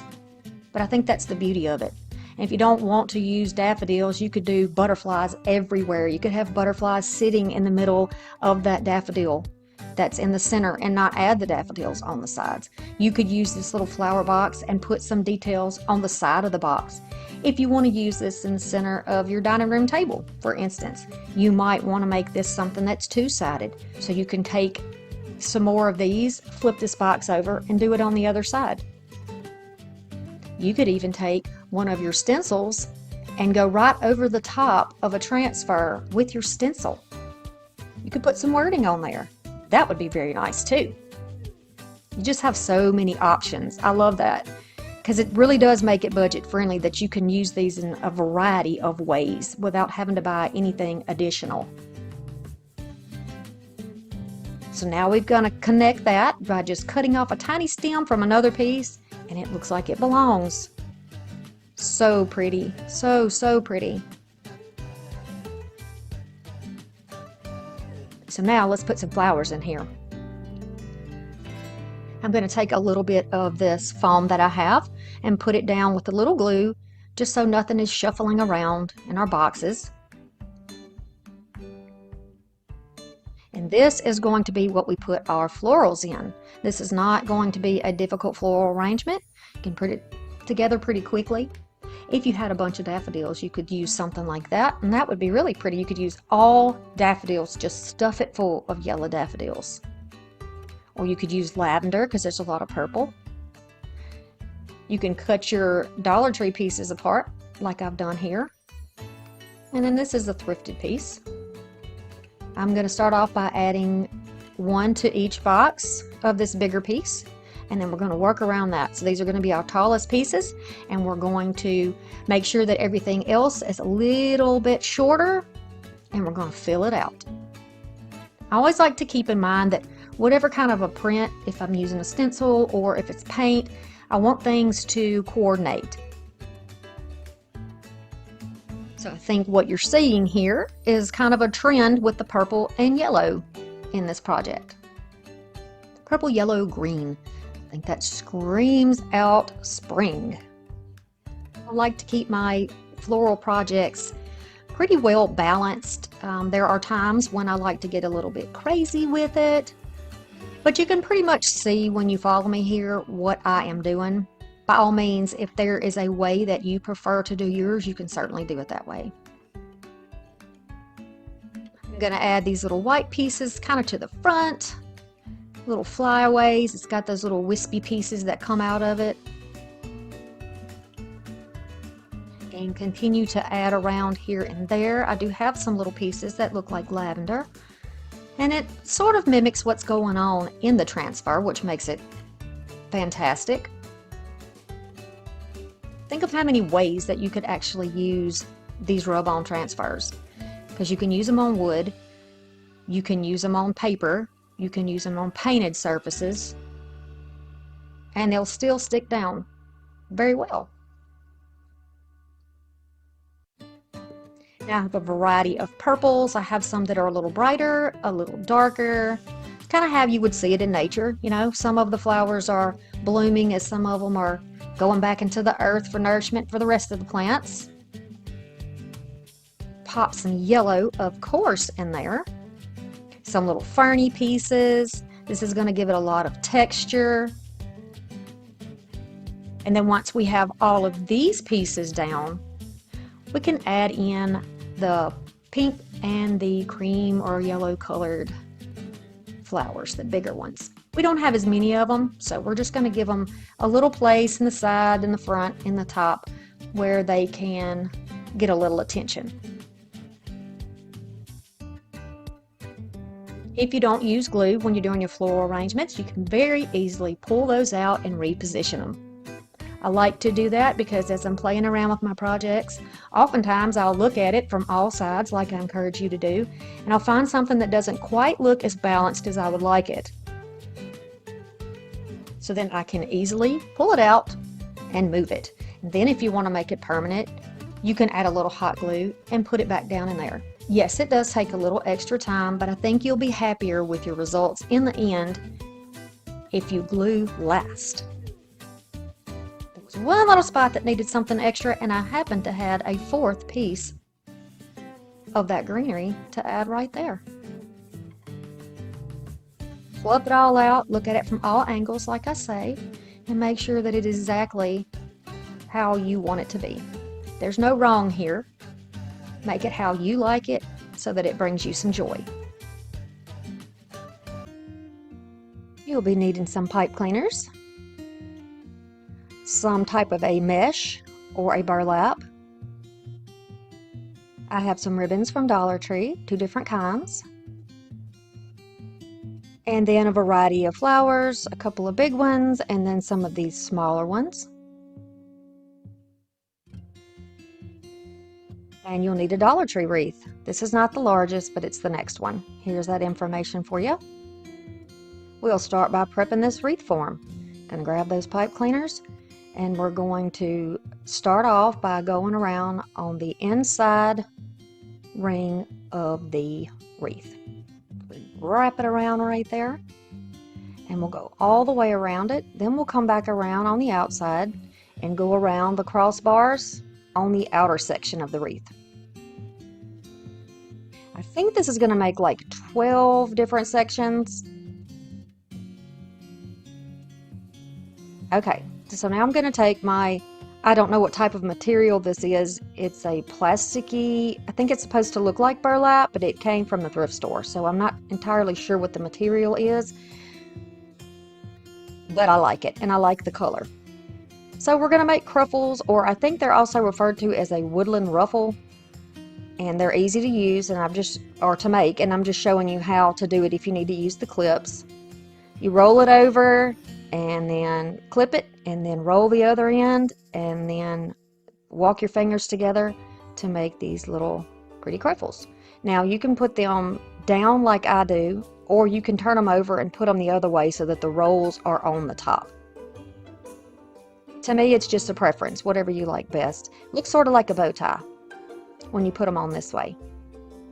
and we're going to do the inside and then the outside, the inside, the outside. You could do all the inside first and then do the outside, or vice versa, but when I put them on this way, I like how they overlap on one another, going inside and outside. So that's how I'm doing mine, but you can choose whatever way is best for you. It's your preference, make it your own. And then once they're all done, this is how it's going to look. I'm just kind of fluffing around and making sure that I have these spaced over the wire wreath, and I am pulling out all of those little pipe cleaners because we'll be using those to attach some ribbon down to, so it's easier to go ahead and get them out so you're not searching for them when your hands are full.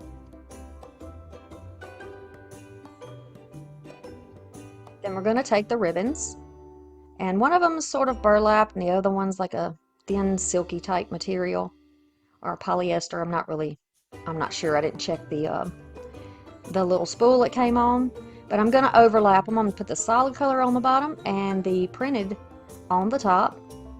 I'm going to gather up the end of it, put it down on any pipe cleaner you choose. You can do it on the inside or the outside, doesn't matter.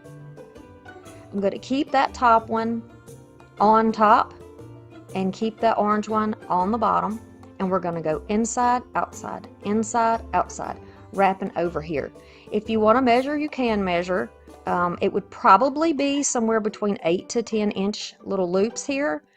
I didn't measure. What I do is just lay it on the top of the cruffles, and then just make sure my spacing is right so it appears as though it's just laying or floating right on top.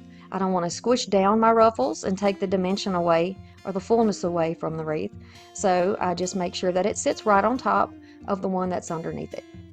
The important thing is going to be that you make each of these about the same size. You don't want some to be super small and some to be very wide, because you're going to be separating this ribbon and you don't want to have, you know, any type of irregularities in the wreath. I hope that made sense. Again, it's one thing in my head, comes out my mouth another way, but you'll get it in a minute, I think. Okay, so this is how it looks when you get to the end.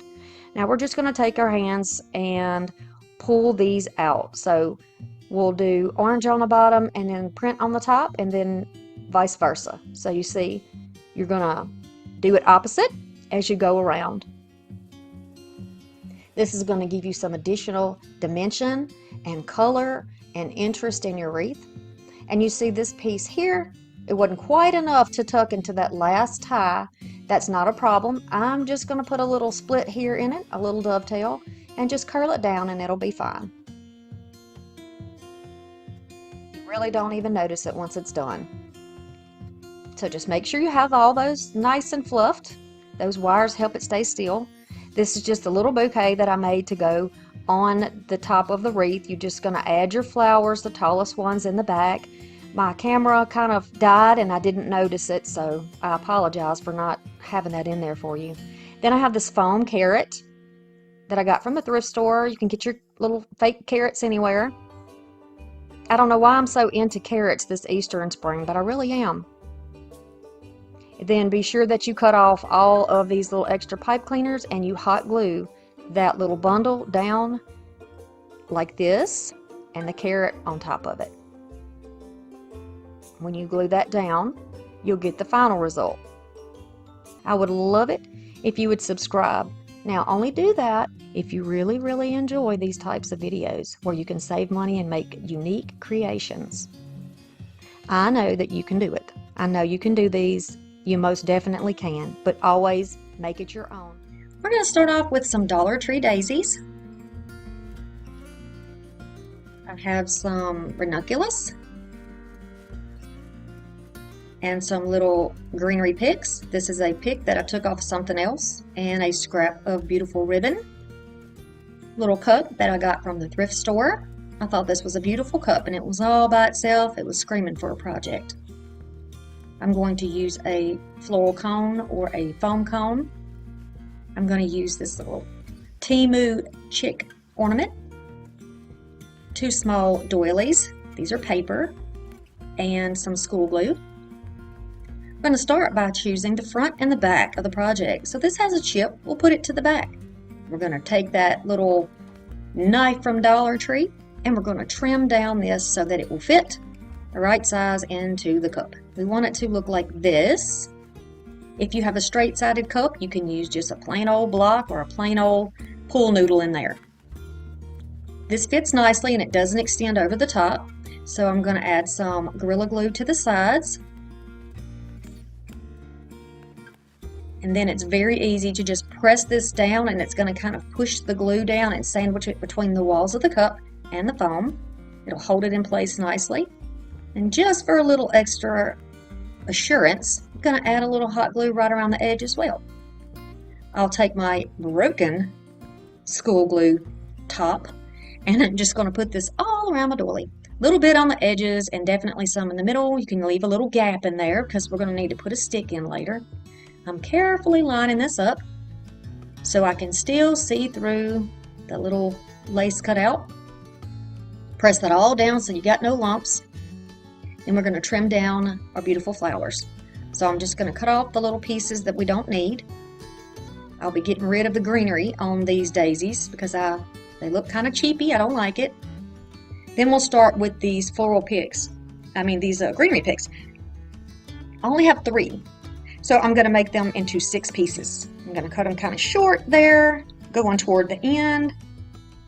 And we'll have enough to make a little triangle arrangement in here. So we'll bend it down and then push it into the foam so that it's almost laying flat with the cup, on top of the cup.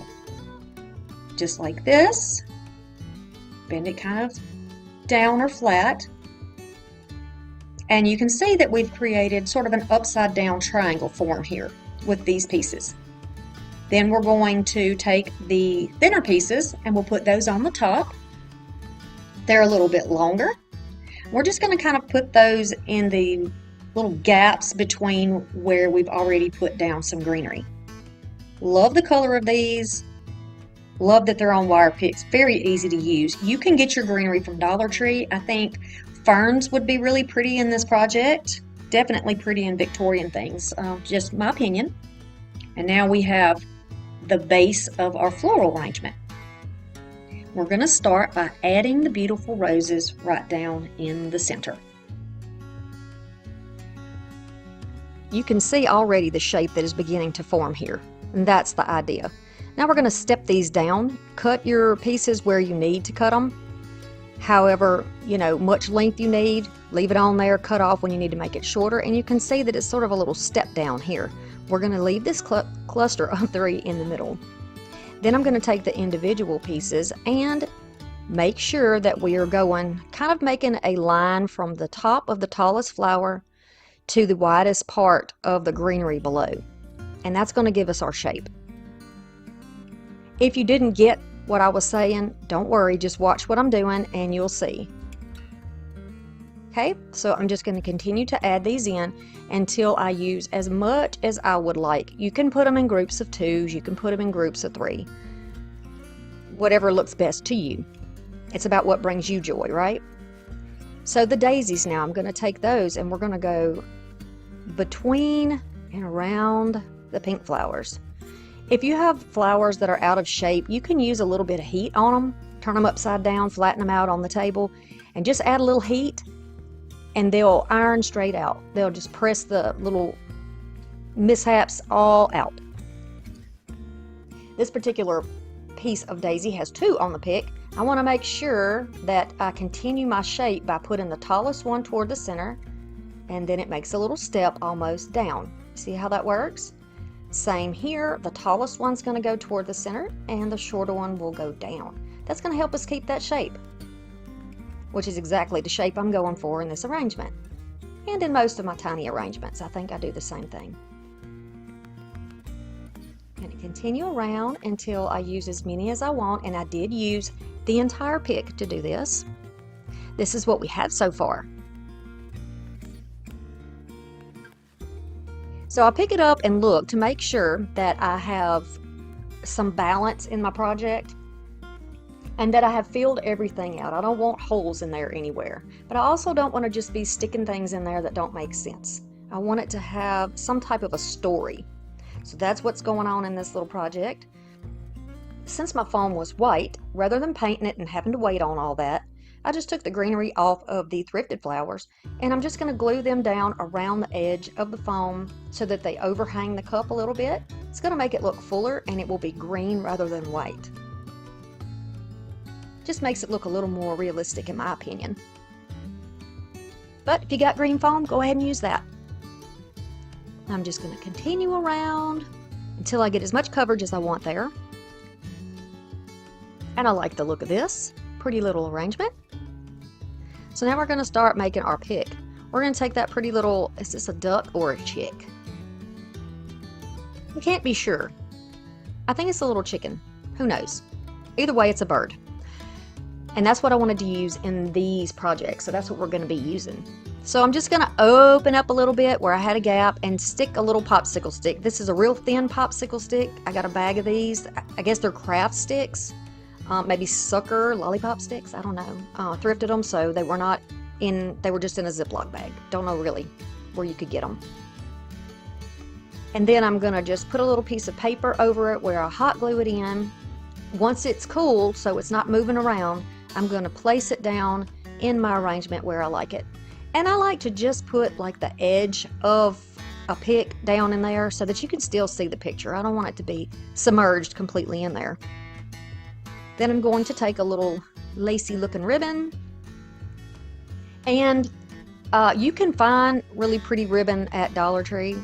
I've always had luck at every Dollar Tree I've gone to. They've had lots and lots of ribbon options. So be sure that you check out the ribbons and see what you like, or you don't have to put anything on the cup if you don't want to. But I know that with my history of doing projects that are sort of retro or vintage, there's a lot going on, especially on the Victorian, style things, and that's kind of what I wanted this to be reminiscent of. And I think I hit the mark here with the colors and things. You let me know what you think, but I certainly like the project, and it does look vintagey to me.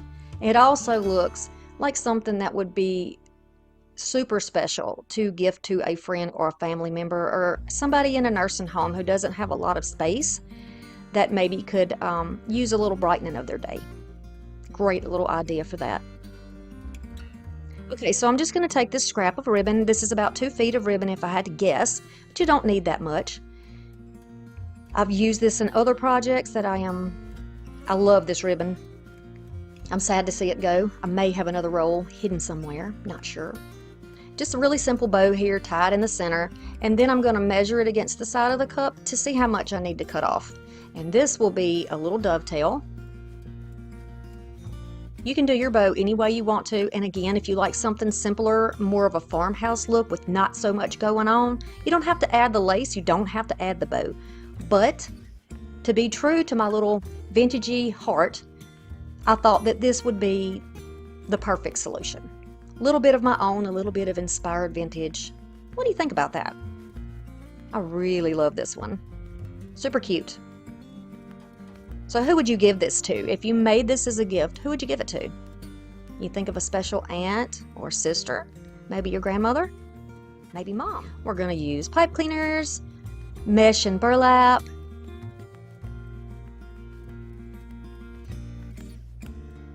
some greenery, whatever you like. I love these big picks. They were actually from Christmas. And then I've got some baby's breath, some little random clips, some Dollar Tree florals. And these were thrifted. And then some willow and some little flyaways. This is a pick from a Dollar Tree sign. It is 18 inches long. I always like to save the yard pick sticks. And then this cute little Easter greeting sign. Now, I got this after thrift store, but thrift it if you want to. You can definitely get it from Hobby Lobby. If you can get it 40% off right now, that would be great. So I was tickled to death when I saw that that paper was not actually cut. It was just pushed into the hole. So I just pushed the paper back out so I didn't have to use any type of, putty or anything to fill the hole in. Just with a little hot glue in the back, it just popped it right back into place like it never was punched out. And I cannot tell you how happy those little things make me. They bring me a lot of joy. Look at that. You can barely even tell. All right, so let's prepare this stake here. I'm going to take one pipe cleaner and go about an inch from the end, and I'm just approximating the inch. I'm going to wrap it so that it's in the center, and you can lock it in with a little bit of glue. If you wrap it tight enough though, you won't have to do this, but strictly up to you, so I'll show you how to do it with the glue if you're concerned. Not everybody has the strength in their hands, so you can use a little glue to help you.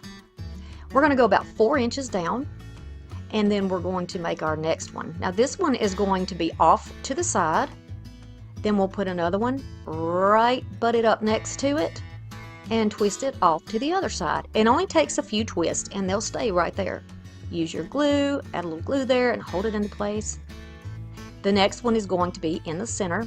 We're going to alternate back and forth, so we did one in the center and then 2 and then 1, and here we are back at the 2.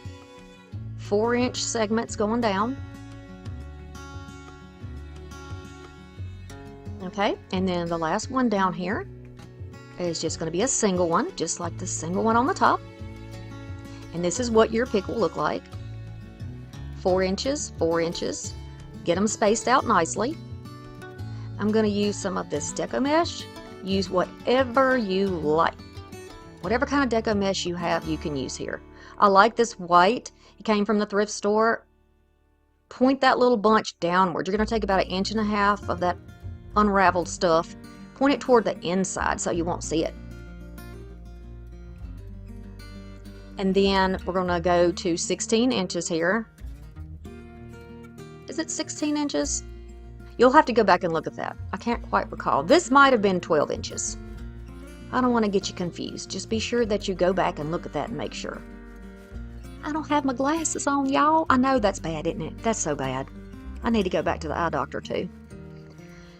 Same thing. Whatever poof you start with, you're going to use that same measurement all the way. You can use a yardstick for this, whatever you want to use. But I have found that the width of this little stake is enough to hold it against the side of my cutting mat, which makes this process a little bit easier when you do these. Just discovered that. Maybe it will be helpful to you as well. So we're just going from the top in the center to the outside, in the center to the outside, back to the center down here in the bottom. You see? Easy. We're going to turn it upside down and continue down the rest of the side. We're going to start in the next available piece, make our poof, and put it in there and lock it into place. That's easy enough, right? And what I am trying to accomplish with this is to make this look wider. That stake is only what we use to hold our pieces in place, right? So we're going to establish the width of this by using the deco mesh. And you really won't notice that much of the deco mesh when you do your project. Okay, I'll tell y'all this too. This cream color deco mesh I got at the thrift store. You can get it at Hobby Lobby. Use a coupon, whatever you have to do to get it cheaper. Because the mesh that they have at Dollar Tree that's white has some iridescence in it, and I just didn't think it was appropriate for my taste in this project. So I tend to kind of like the ones that are plain and they don't have all that glittery looking stuff in them. Just my choice though. Once you're back to your starting point, go ahead and cut it off. Now, I didn't show you this one, but here it is. This is a 10-inch piece of deco mesh. We're going to do 16 inches, and we're going to do 3 of these. We're going to cut 3 pieces, 16 inches. And lo and behold, this was a scrap, and I had just enough. Love it when that happens. I'm using up some of the things I already have in my stash. Okay, so there's our 3 little pieces here. I'm going to put my wreath to the side, or my swag to the side. We're going to start on this piece by just making a couple of rolls, walk your fingers up, and turn that one also under. You can use clips if you need to. These are called a woodland ruffle or a criffle. From the videos that I have seen, that's the terminology they use, so that's what we're going to go with. That's how I learned it. Looks sort of like a butterfly, doesn't it? Okay, so same process here. I know I got out of frame a little bit, but you're going to roll the sides and walk your fingers toward each other like that. You can flip them up instead of down if you want to, but because I'm adding a bunch of greenery here, I don't want anything extra to snag when I'm trying to place down the greenery. So these big pieces are only going to go down the single sections. We're going to do something else with the ones that are off to the sides. So the top, the middle, and the bottom will have a cruffle, and we're going to arrange them so that they look like a bow tie, so just have them going side to side. Okay, I didn't have any more of that one, so that's why I started using this one. We're going to use 16 inches of this thinner one. This one came from Hobby Lobby, and I got it on sale. So we're making little bows with this. Because we can't make a cruffle the same size, it would be tiny. But this will allow us to have a bigger piece. It looks like a bigger piece anyway. It's going to make it wider, and that's what I want. So there's one off to the side. Show you one more time how to make another one. Walk it together, and there you go. Now you can just place that down right there. And I want these to kind of go toward the middle and the side as well, rather than up and down, because I want it to be wider, right? Not bulkier, but wider. So we're going to do it to the sides. Same process right here. So you'll end up with 4 of those little bows. This is what it looks like once you've got it complete. You got your singles, and here are your doubles. You can go ahead and cut off what you have here. Now be sure that you've given it a good tight twist on all of them before you do this, because you can't go back and correct it when you cut too much off. So I'm using some 26 gauge wire. Use whatever you like. This is just really easy to bend, and it's already cut into the right size pieces, so I have plenty of room to feed them through the deco mesh and the burlap looking stuff that we have there. Stuff, boy, that sounds professional, doesn't it? Burlap stuff. The ribbon, y'all. The ribbon. So I'm just going to start off with my picks here and just fluff them out. They can be flat on the back, but kind of splay them out a little bit so that we make this, give it some width. It's already got the height there, but we want to balance it a little bit with a wider width.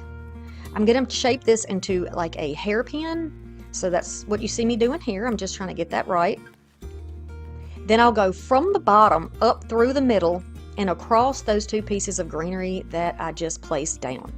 This is going to hold it into place. I'm going to give it a good couple of twists, and then we can twist out and fluff out this greenery underneath to the sides without worrying that anything is going to fall apart. It is not going to fall apart. My Be Wreath happens to come on picks of 3. They have, when you cut them, they have 3 little pieces, or 3 little bunches, I guess. So I'm going to take advantage of that. Rather than putting a bunch of little pieces in there, I'm just going to use the whole pick and just spread them apart.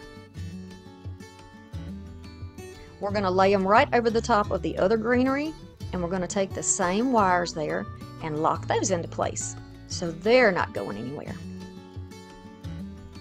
If this is squished down tight in the center, that's totally okay, because we're going to need a flat surface to put down the little sign that we got, right? So don't worry about that. You can squish it down tight in the middle. I want to add some more Baby's Breath because I just love the flyaway, springy look that this gives. Really like that. Then I've got the willow, and these are just some scraps I had from another project. I did a wreath not too long ago, an Easter wreath that turned out beautifully. It was so gorgeous. Some people say you shouldn't toot your own horn. But God gives me my gifts, and I'm giving Him the glory. That's how it happens on my channel. Thank you, God. I appreciate it. I love my gift. And I'm so glad to share it with others, right? That's what we do. It's a gift. You share it, right? So we're going to have something to attach this down. This is metal. You want to use a strong, strong glue here. So Gorilla Glue did the trick for me, but just be careful when you are fastening it down, because if you do fasten it down and it too tightly, it can pop off. We don't want that to happen.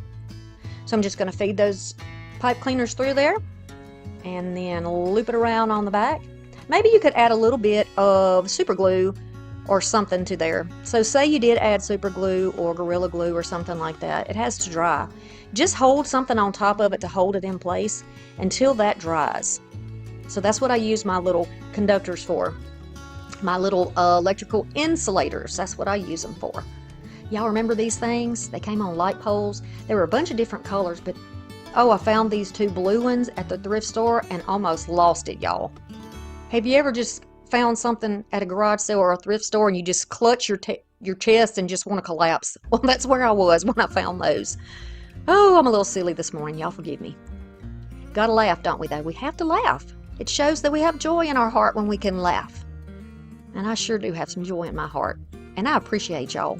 Y'all put up with a lot from me. My shaky hands, saying words wrong, all those little things that they really just show you who I am. That's really me. I'm showing you who I really am. And if you like that and you stick around on this channel, it is very appreciated because I'm authentic and you're always going to get the same thing from me when it comes to that. Okay, so these beautiful daisies, they're so pretty. These I picked out of a wedding. It looked like a wedding arrangement, maybe something a bridesmaid had. All kinds of beautiful flowers in it. I found it at the thrift store. I pulled that wax tape off of there, the floral tape, and scavenged for what I needed. I'm going to go back in and add more baby's breath, and I'm going to add some more of those pink wildflower looking things from Dollar Tree. You can get baby's breath. It's a little different, but you can get it at Dollar Tree. You can get daisies at Dollar Tree in a variety of colors right now. So maybe you don't want to do white. There's so many colors. I've seen coral, I have seen blue, I've seen purple, yellow, just a huge variety. So get them this spring if you think you might need them later. Go ahead and get them now. I had some of these little roses left, so I'm going to stick those in there. Think that keeps the feeling of the Victorian, that loose wildflower look, you know, what you would have in an English garden, things like that. That's kind of what it reminds me of. So we're going to take that original little ribbon hanger and we're going to use it as a hanger to go on the back of this, and we're going to hot glue it right onto the stick back there. Tuck it up underneath that wire if you need to. Okay, so we're going to start with this little egg ornament. Got it at the thrift store. You can get yours at Hobby Lobby or Michael's. Gonna use a little water. We're gonna have some baby wipes, brown paint. We have this little jar lid, some paper flowers. These are so pretty. Some have writing, some are ruffled, some have a bead in the middle. It's just a big variety. And then we're gonna find something for the center of our pedestal. And I'm gonna use some lace trim. We'll, of course, start by taking off our tags. No mini purling around here. Take that off. And then decide what's the front, what's the back. I'm going to show you an idea of what you can use. So here's a variety. I'm checking it out to see what I might want to use in the center. I'm looking at the scale. I don't want anything overwhelming my egg. Can you guess which one I chose? All right, so I'm going to add some chocolate brown paint. We're just going to make a stain here. Very simple. Use whatever type of brown shade that you like for this. I like a darker shade when I am working with vintage type looks. So we're going to take this. This is a wooden top now. This is a wooden top from a candle. Be sure that you clean it and get all the wax off. You don't want any wax. You don't want any soot. Scrub it off. Get it off. Dry it, and then you can start putting down your stain that you just made. And I love the color that this makes it. Putting it on with a baby white makes it so easy, and it's easy to build up your the darkness or the richness of the shade. This is the little spool that I decided to use. I like that it is thinner in the middle and that it is wider toward the top where we will sit the egg, and the bottom where it will rest on that lid. And it's the same process as we did on the lid. We're just going to put it on here, and we're going to wipe some off, get it as rich as you would like. And because we're not using antique wax, you don't have to worry about it not sticking to the glue. Let those dry, and the color will change slightly when they're dry. We know we're going to put this in the center, so here we go with this Gorilla Glue right around there. And then I'm going to eyeball it. Y'all know I always refer to it as eyeballing. I don't measure very much here on this channel. You've noticed that, right? So what looks good to my eyes, good enough for me most cases. Okay, so now it is glued in place, and we're going to take some lace that was on that little spool. I got it at the thrift store. You can get lace anywhere. And if you don't want to do this part, you don't have to, but if it's vintage and it's Victorian, you gotta have some lace on it. So I'm going to add a little piece of this here, right around the center, and then push it down, make sure there's no wrinkles and that you can't really notice the overlap very much. So I'm just going to add a little glue where it's kind of lifted there, where I didn't get it all the way to the edge, to make sure it's nice and smooth so it almost looks like a band around it. Okay? Now once that is done, I'm going to add some glue, but I want to put it right toward the center because I don't want this to be seen when we squish the egg down. I don't want to make a big mess because we want this to have a high-end look, not cheap, right? So this is how it's going to look when it is in place, and we're going to just keep embellishing and adding because it's going to be pretty. These beautiful little flowers, you can probably get these at Hobby Lobby. Be sure you get them when they're on sale or clearance or something. I got these at the thrift store. I know y'all are sick of me saying that, and some people still don't believe me, but I assure you that it is true. If I need to start doing some live videos with thrift store hauls, y'all please let me know, because if that interests you, I will do it. I love sharing my finds. I get so excited. I come home, and if my daughter's here, my oldest daughter, I show her what I got, and I usually have things. So we're going to continue around, and I'm trying to kind of alternate which patterns or, colors I have side by side. They're all this really pretty shade of blue, which very closely resembles the color that's in the egg and the color in the little cup that we did. So these three pieces are going to work well together, I think, in my opinion. We're going to leave that bow that's already on there. And we're going to work on this edge. I'm going to take advantage of the fact that it has an edge on it, and I'm going to put down some of these pearl sticker beads. You can definitely find something like this at Dollar Tree. I'm going to go right around the edge because it looks like the perfect ledge to put it. Now it does have an adhesive back, but I want to add some hot glue to make sure nothing comes off. I want this piece to last a long time because this piece will be going in my cabinet of the things that I do not ever break down or get rid of. And that's what it looks like. I would love it if you enjoy the content in this video, if you'll stick around by subscribing and hitting the notification bell, because you don't want to miss it, right? We don't want to miss the things we love. And here are my joyous vintage Easter pieces that I know that you can do. Here is our beautiful swag with the little chick. Then we have a chick on our little cup here.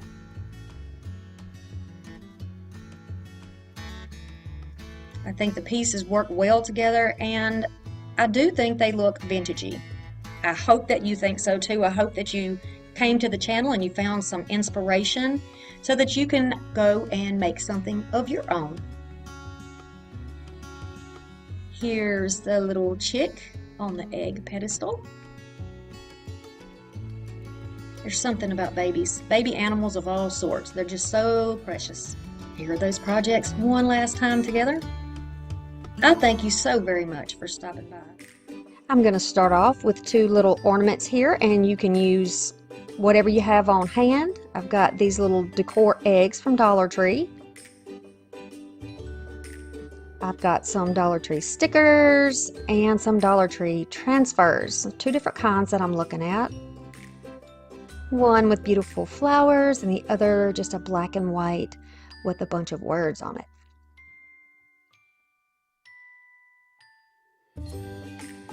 Okay, to start with, we're going to take the tags and the original hangers off of these eggs.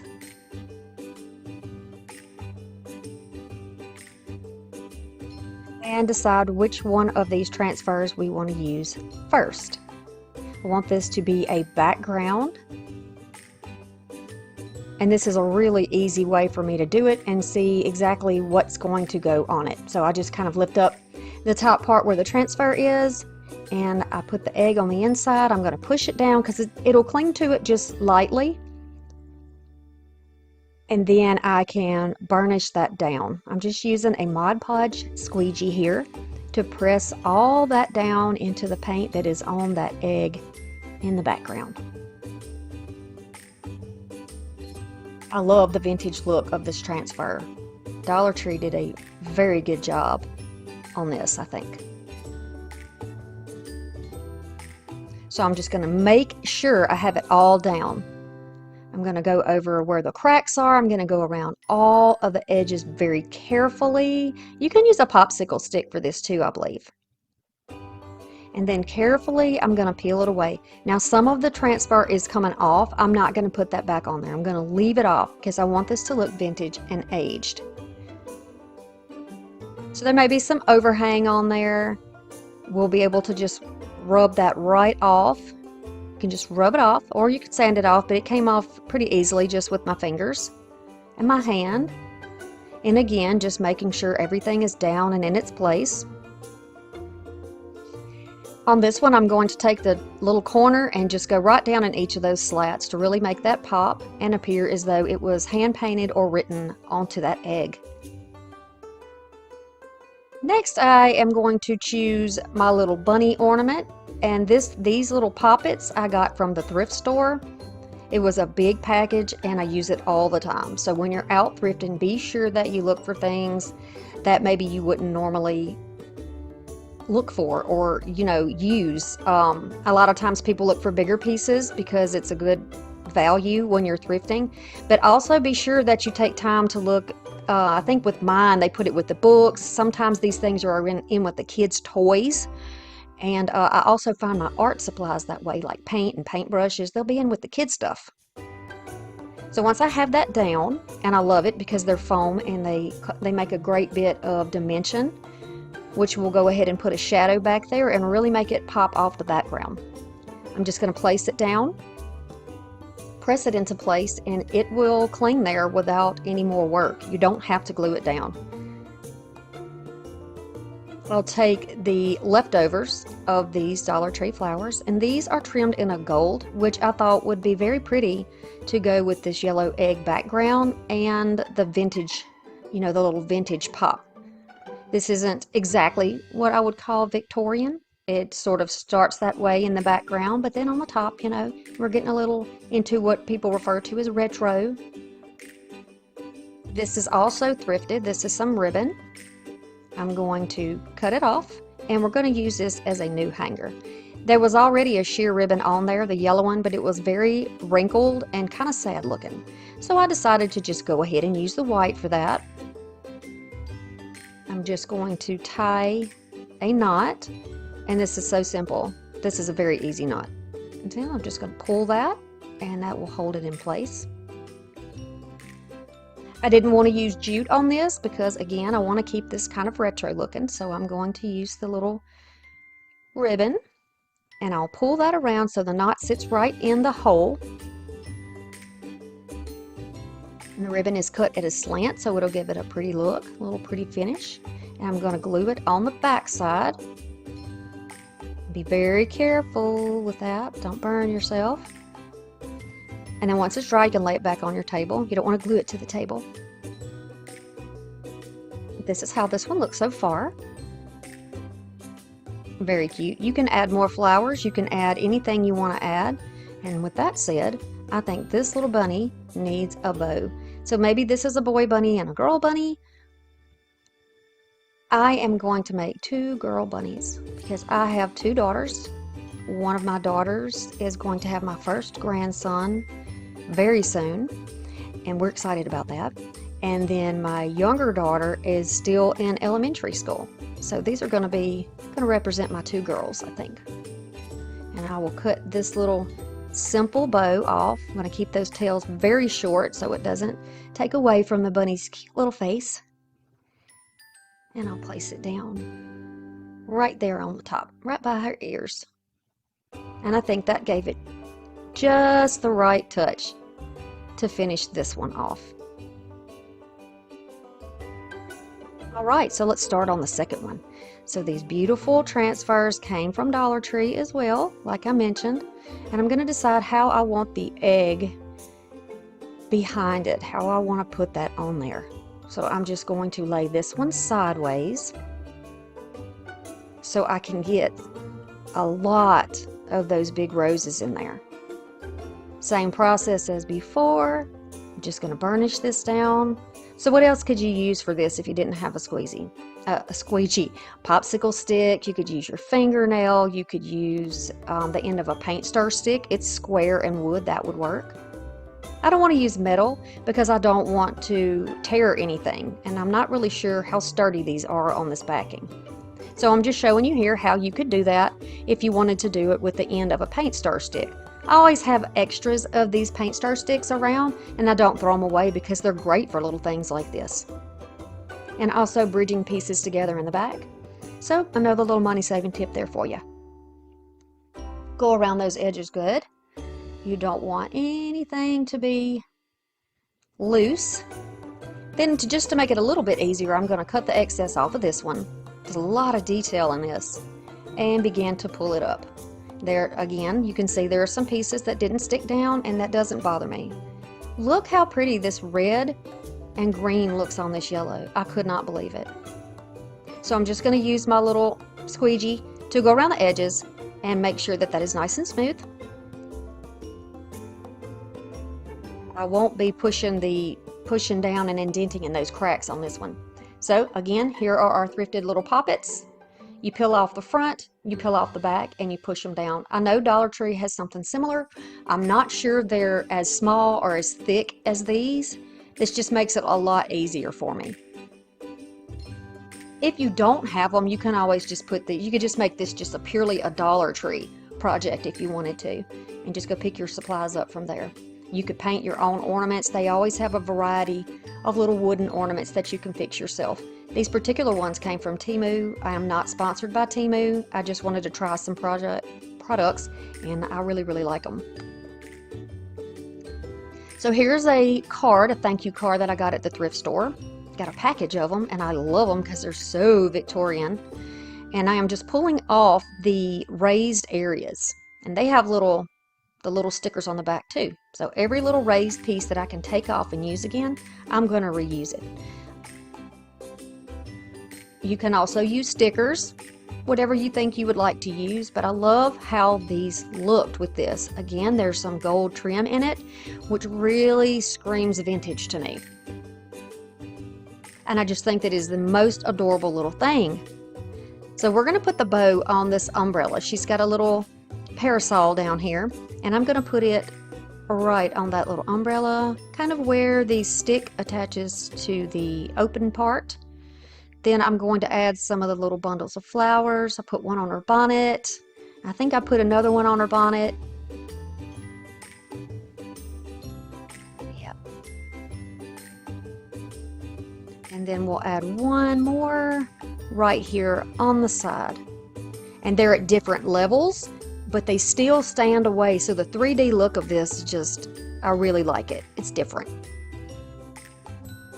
We're going to make a different tie for this one, but we're using the same ribbon. Going to go through it, and then this time I'm going to wrap it over on itself and just tie it like this. And it only takes one knot. You don't have to tie it twice. It's nice and tight. This one I'm going to leave the knot up there at the top. And then I grab the remainder of this gold cording that I used at Christmas on my Victorian creations, and I will use this to go around the edge of this one. A little more gold, a little more pop. You know, from what my viewers have told me, Victorians used a little bit of anything they had around to make their creations. So why wouldn't this be on some drapery, or maybe off of an old dress? I think it works great for Christmas and holiday projects, but it really brought a little extra something, a little more richness to this ornament, I think. But you can let me know what you think.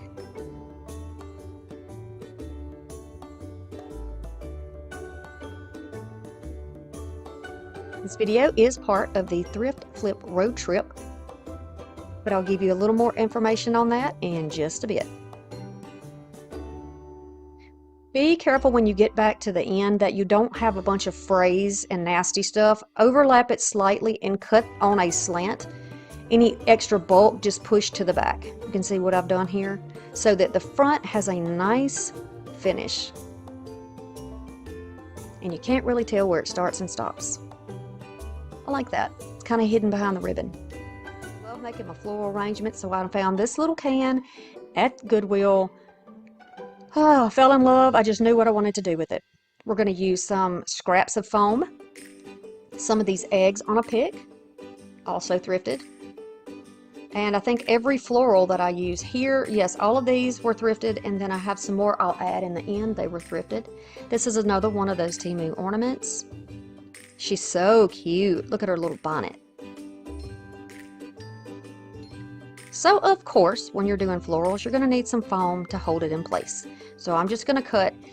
I got a table, and the table came with all of this foam. I saved this foam. It is the fantastic quality. It doesn't peel or flake off. It's easy to cut with my little Dollar Tree knife here. We want to finish off on the top with some green so that you don't see the white. I'd have had scraps. That's all I had, or I would have used green for the whole thing. So we're going to cut these off, and my first cut is going to be to see how tall I want the arrangement to be. And I know that I want it to be about this size. So I will try to cut the rest of my florals and greenery so that they are that size or shorter. I cut the leaf off of this hydrangea, and I will save it for another project if I need it. Then I want to pick what is the front or the back, and I realize, look at the writing on here. Can you see what that says? So you can see that where it came from in case you're looking for one. It was probably like for candy or something like that. Maybe nuts. Sometimes you can get mixed nuts in those types of little cans. You might have something around the house you can use. You can even cover an old can of corn or beans with some pretty paper and use that. And I'm just going to start adding everything in a little bit lower than I added my roses or my ranunculus, whatever that is there. Except for the greenery, of course. And I picked up a little rosemary and added to it. I've got some black-eyed Susans, and I'm putting these in a group of 3 instead of separating them because black-eyed Susans grow in sort of like bunches. You would see them in little clusters. Just like that. They grow along the side of the road in the ditches where I live, and they're just beautiful, I think. Then I had some random scraps of different types of greenery I've added in there. I mean, it's springtime, so, let's do it right here. Let's make it springy. And by all means, if you don't want to do Easter themed, you don't have to add the Easter eggs and stuff like that. You could use a can that doesn't have Easter eggs on it. You could do it that way. I'm just going to keep adding all of these little wildflowers and these pretty little flowers that I think would match and look good with the theme of the other pictures that are on this can. I don't use purple much, so I was thrilled to be able to use the purple today. And I love the way that purple and yellow look together, or purple and gold. Maybe it's because, I've lived in Louisiana, so everybody loves LSU in Louisiana, so I'm not a sports person, so I don't know, but I did see a lot of it there. And it's very comforting to me to put these colors together for some reason. No place like home, right? All right, so I'm going to continue to add. This is a Gerber daisy. Very pretty. It's the only one I had, so it's by itself, just like the little hydrangea, just hanging out there by itself. I have some thrifted baby's breath.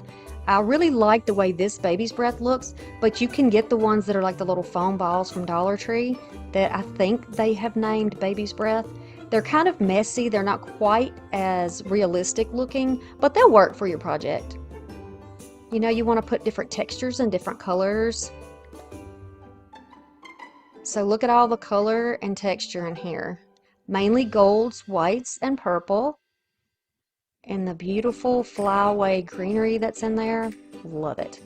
So we need to make a pick out of this little girl ornament.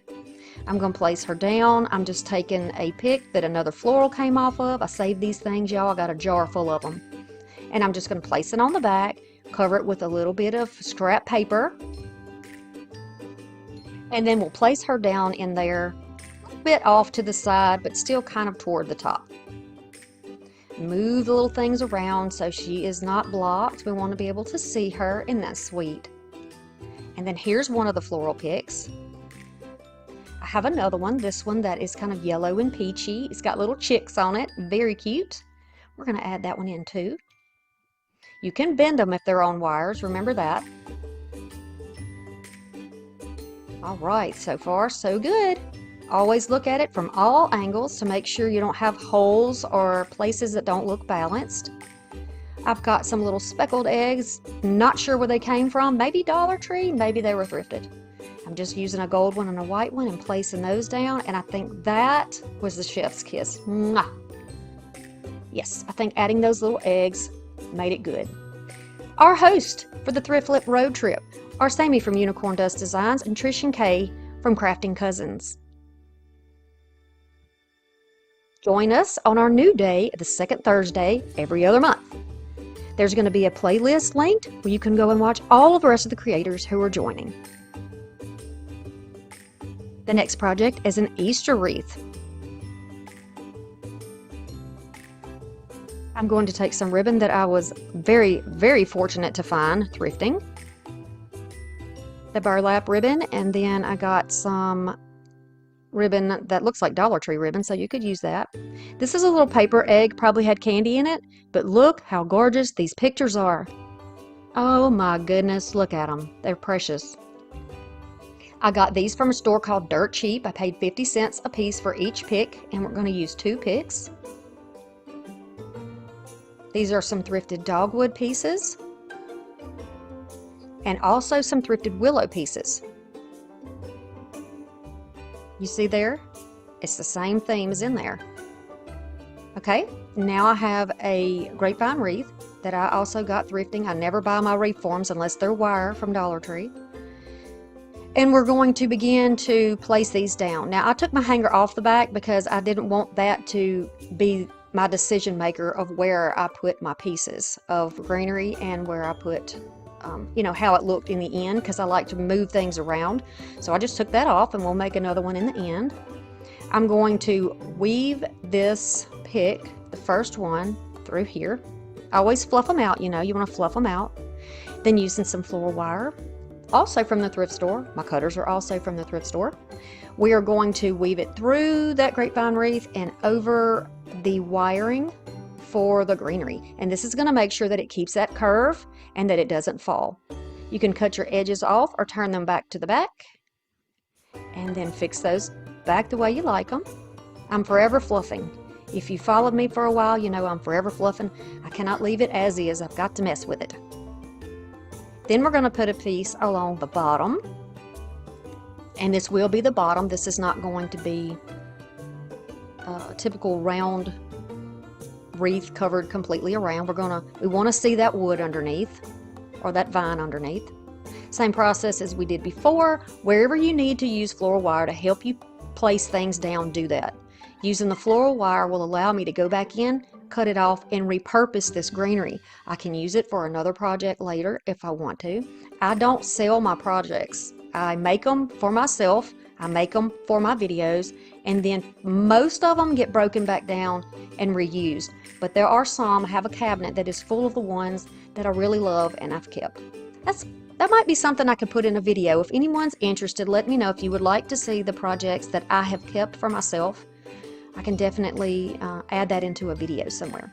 So I know I'm out of camera angle up here. When my daughter is home and she's crafting with me downstairs, I kind of get distracted, so I wasn't really looking at how I had the camera placed in this part, and I do apologize for that. But what I did there on the side is the same thing I'm doing on the bottom. So whatever you might have missed, you're going to do the same thing that I'm doing here up there. I'm trying to take the willow branches and kind of feed them around the laurel so it kind of looks like it's all growing together. It's interspersed together. And I'm just going to have them kind of, you know, at a central point where the stems go, and then they get a little bit wider and broader as they go outward. Next, this beautiful dogwood pick. If I would have found a bag full, I would have picked up the whole bag. Dogwoods are beautiful to me. I love them. And they scream spring because they are blooming here already in South Alabama. And I love it. I'm not mad at all that winter is going. Not at all. How about you? Okay, so like I said before, what you're doing on the bottom, you're going to do the same thing over here on the side. It's not going to be perfectly symmetrical, but that's not the look that I'm going for. I still like the wild, right? Still like the wild. So We're going to be using this on the wreath, but we need a backing on it because we have to have some way to attach it to the wreath, right? I'm going to use some hot glue and just a scrap of cardstock paper. I'm going to press it down. The glue is going to drain down. It's going to, funnel down onto the paper because of gravity. Then I'm going to use a stick, kind of clean it up a little bit and go back in with my glue gun. Then I'll use the stick again to make it nice and smooth, kind of like you do caulking around a bathtub. Then we're going to trim it out. Now it has a back. It has better surface area for us to attach something. But we need to do something with the edge. I thrifted this beautiful trim from Goodwill. When I say Goodwill, I'm saying the Goodwill bins. I know a lot of people don't understand and they say they can't afford things at the thrift store. I go to the Goodwill bins and it's a little different. Little different. You pay by the pound. Okay, so now this egg is complete. And she'll be glued down to the project shortly. Let's work on a bow. I want my bow to be nice and simple. This is a simple type of an arrangement, a simple type of a wreath. We're not going to make it too fussy. It doesn't need to be extremely festive. It just needs to say hello spring, saying hello spring without actually saying hello spring. So you see the kind of bow I'm making here. Very easy. I tie it with a double knot in the back. I'm going to flip that over, kind of puff it a little bit. It does have wire. And then we'll be adding another bow on top with this ribbon. If you don't have this ribbon, there's something very similar but a little bit wider at Dollar Tree. It's been in every Dollar Tree that I have been to, so hopefully this is something that you can get your hands on. I will tie this also in a double knot, and then we're going to tie the two of these together. I will tie them rather than gluing them because I want to have the ties still on there to attach them down to the wreath. We're going to take the tails and the little loops, fluff, and pull down, get it in the shape that it needs to be in. And then we can trim the tails off to a length that suits you. You can dovetail it, you can cut it at a slant, whichever way you like it. I like to cut my upper bow tails a little bit shorter so that you can see the longer one underneath. That's just my preference, but you can do anything you like here. And then I will tie it down to the wreath right over where we put the bottom row in. So right around there, and then glue down that little egg. And look how pretty this is. This is very cottagey, this is very country. I think it is so pretty. Farmhouse, rustic. It can be so many things. Don't lock yourself in the box of one style. If there's something that you love, do what you love. Do what brings you joy in your own home, right? All right, so now this is our hanger. Thank you so much for stopping by today and sticking with me through 2 hours and 30 minutes of spring and Easter decor DIYs. I would love it if you're new here to subscribe to my channel because this is just a peek of what you're going to see on my channel. My videos play on Mondays and Thursdays at 6 p.m. Central Standard Time. I'll see you soon. Bye!